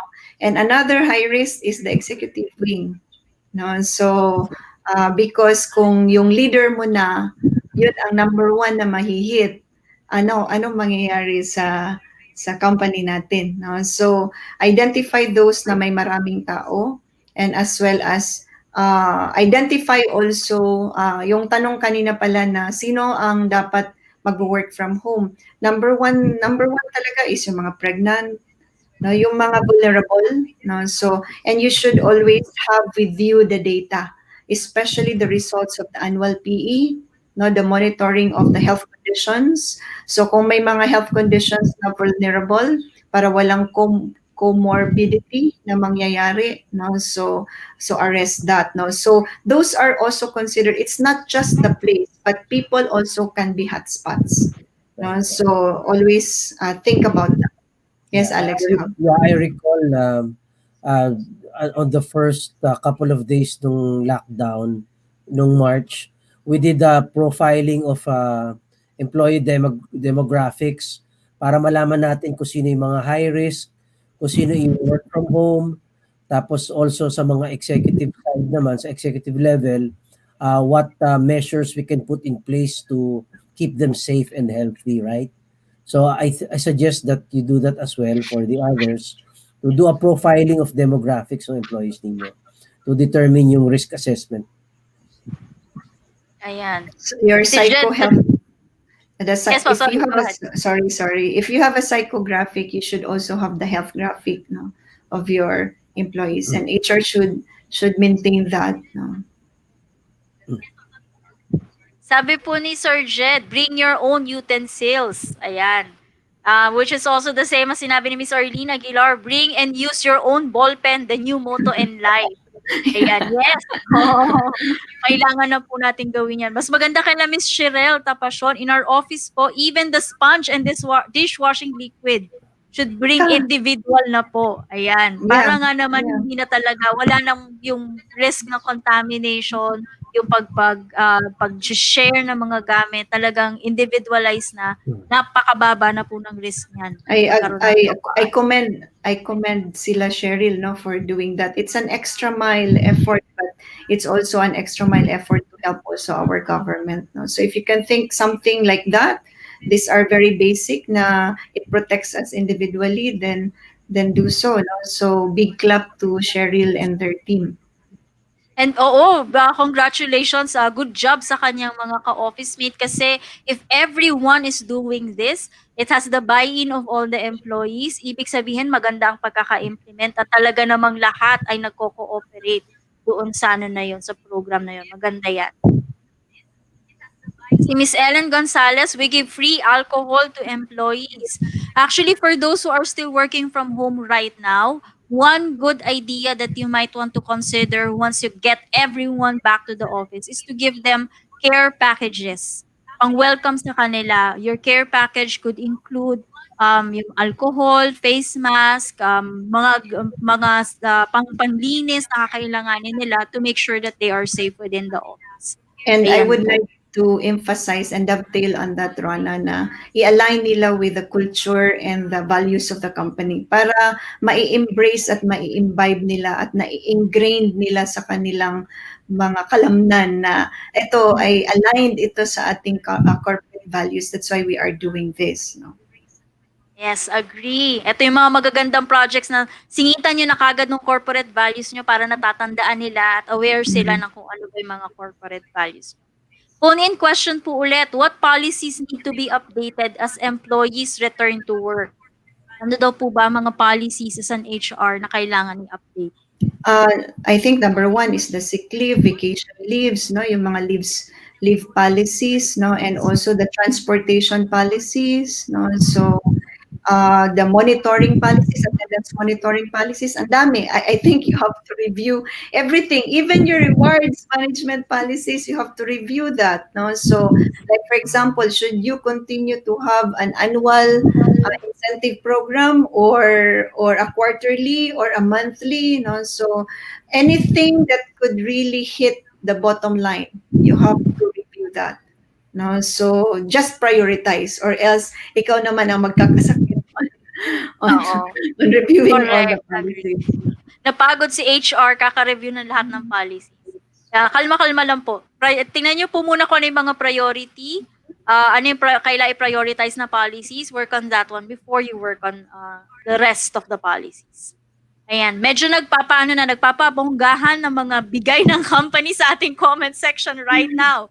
Sabi ni Miss Ronaldine Armolias, in our office every month, wala kayo dyan, every month, they give the mask and alcohol to ensure that we are safe. Ayan. Sige po, i-flex nyo po ang inyong mga company sa atin pong comment section para naman po ma-determine natin kung ano ba yung mga magagandang practice. Baka pwedeng maka-pick up yung iba po natin mga watchers right now.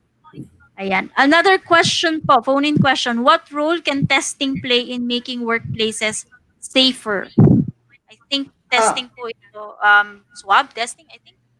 Yeah, depends on, that's why it's also a question in my mind, but it depends on what kind of testing you are talking about, no? So if it is a swab testing, then especially for those who are flying in and out and traveling from one places to another, no, yung mga officers and employees, yung mga may different branches, no, I think that would really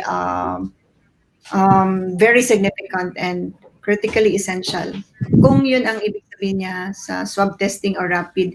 Like for example, for our managers who are traveling from one province to another province, yung other province is masyadong mahigpit, no? So kailangan talaga i-sponsor ng company yon, no? So and sila nila Alex, no, coming from Manila, who are also coming here from time to time, but they have to have a quarantine for 14 days before they can go back to their home places, no? So kailangan may swab test sila. Pero meron ng mga swab test na nasa bibig na, no? So but they also have to adhere to PPEs. Sila balot na balot din sila when they are going to fly in.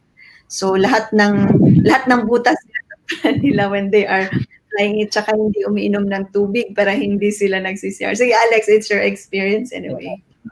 We look like Ghostbusters whenever we travel. Teletubbies. Actually, they are called as, he just make it fashionable na parang Ghostbusters, but actually they look like Teletubbies. No? Na-imagine ko si Sir Alex. yung Nasanay itsura na ako eh. Teletubbies. Yeah, I mean, several times a month, I get to travel back and forth. Nung bandang una, sabi ko, magmumukha naman akong tanga. Pero naisip ko, wala namang makakakilala sa akin. Nakatakip ako eh. Sabi ko, Yeah, but it's worth doing this kasi it's for my own safety anyway.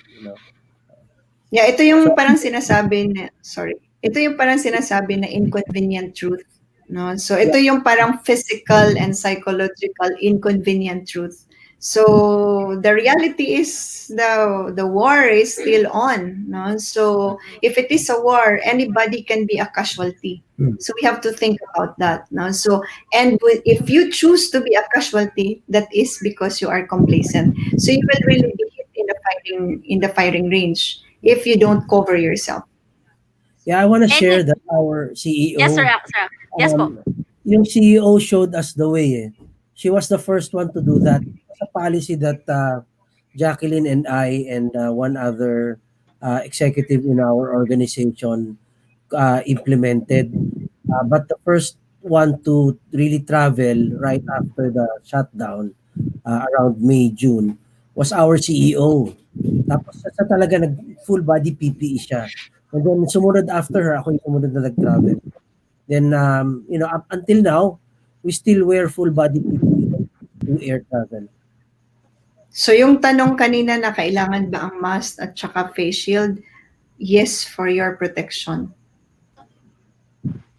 Miss Jackie and Sir Alex, any tip po? Kasi right now, if you've noticed, minsan nagkakaroon na ng complacency in most of the employees. They feel that hindi na ganun kalala yung sitwasyon kasi unti-unti nang inaalaw yung paglabas, pagbalik sa office.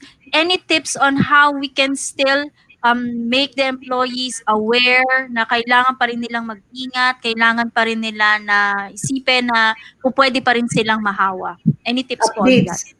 Kailangan i-update natin sila on the data, no, on the cases, no.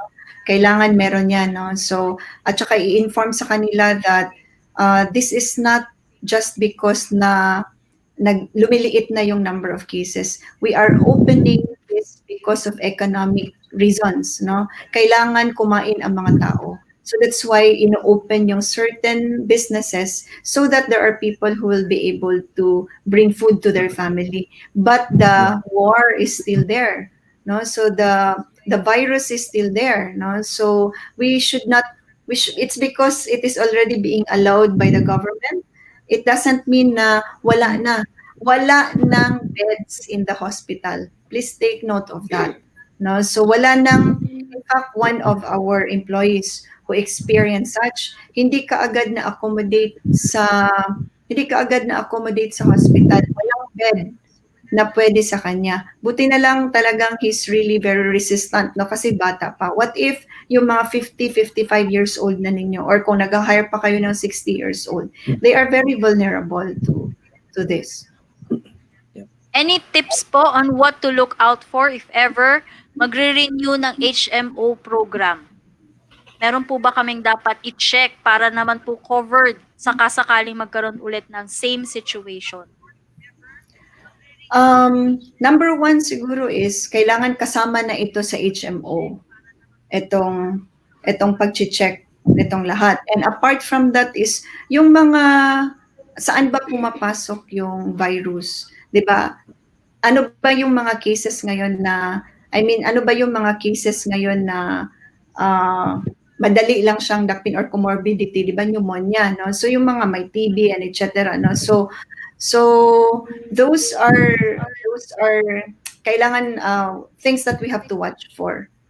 And i-review din yung annual PE or health programs natin, or ano ba yung nandoon na kailangan i-eliminate at saka ano yung kailangan natin i-add. Ayan. Mga final words po sa ating mga masugid na nagbabasa ay nanonood po ngayon. Sabi ni Miss Ellen Gonzalez, we give health kits to all employees po. Then I have this project po na trash to vitamin C program. Aba, maganda to ah. Plastic bottle mo, palit vitamin C. Luminis na paligid, lumusog ka pa, malayo pa sa COVID. Actually, maganda tong project na to because it's like hitting two birds with one stone. Tama siya eh. Luminis ng paligid, lumusog ka pa. Maganda pa ang kanilang tagline. Ginagawa po namin ito till now po. On top po ito sa binibigay sa mga employees. It's a very good program, Ellen. Good for your company. Very good. Congratulations. Congratulations, Ellen. But I just would like to emphasize na not just vitamin C, you have to pair it with zinc. Yun ang sinasabi nila. So yung vitamin C mo, pair it with zinc. So dapat yung vitamin C mo, mayroong zinc. Okay. Ngayon ko lang nalaman yun. Akala ko pag vitamin C, okay na. So kailangan pala may zinc. It's because we have one case, no? So ang inano is, kasi naubusan na yung vitamin C plus zinc. Ako pa nga nakabili, no, dito sa location namin kasi wala na doon sa main city.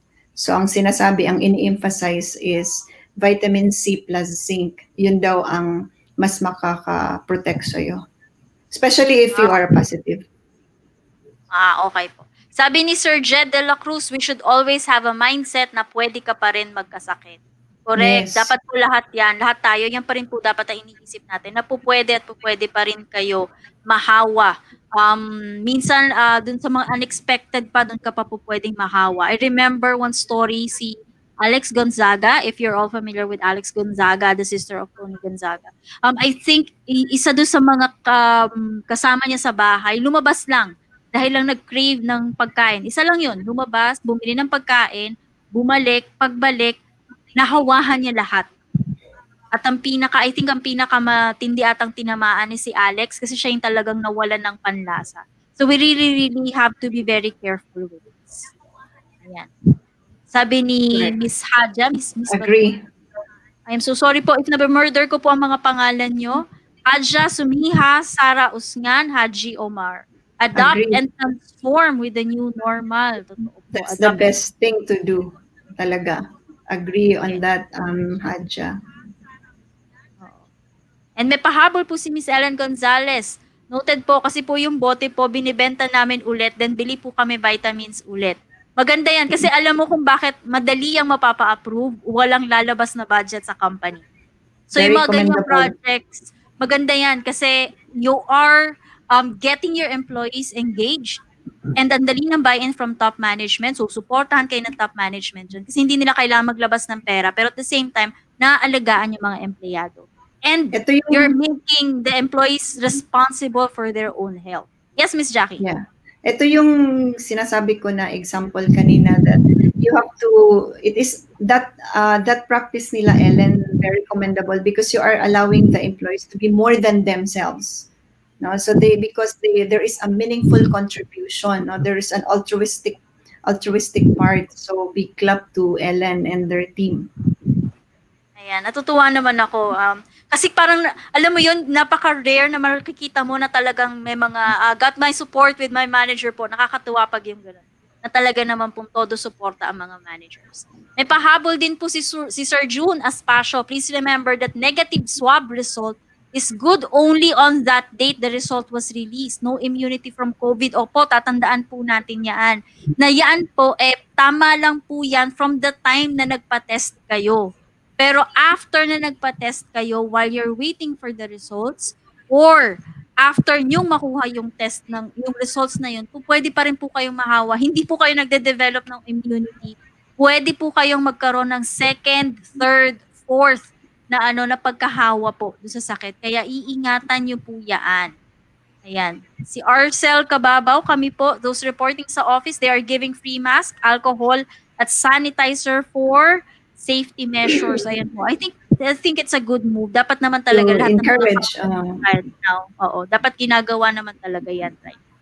Ayan po. It's a very good example ourselves of the balance between the physical and psychological safety. Yung ganun ng mga initiatives. No? You welcome them back, but you also assure them that we are here to cover your safety issues or safety concerns. Ayan. So I think po, Miss Jackie, Sir Alex, na ubos na po natin ang mga questions at ang ating Salamat mga naman. at ang pagfe-flex po ng kanya-kanyang mga company benefits. May nanalo na po si Miss Ellen. Ang ganda ng kanyang project. Gusto ko talaga yung project niya. Ang ganda ng pagkakagawa ng program niya. Ayan po, wala na po atang hahabol pa ng mga questions. Kung meron pa po mga hahabol na questions, lagay niyo lang po sa comment section and one of the team members from Uprush will try to answer the questions that you might have. At ito po, naka-flash po ulit yung QR code para po doon sa certificate, copies of slides, and the video. If hindi nyo po mascan po ito, we will also be posting the link on our comment section as well as in our event page po. Ilalagay po namin dyan. Okay po. So yan po. Maraming salamat po sa mga nanood. Ngayon ko lang ulit nakita si Sir Gio Ramos. Ayan. Miss Jane Abalos. Meron po Miss Mers, si Sante, safety protocols must be observed at all times in this new normal.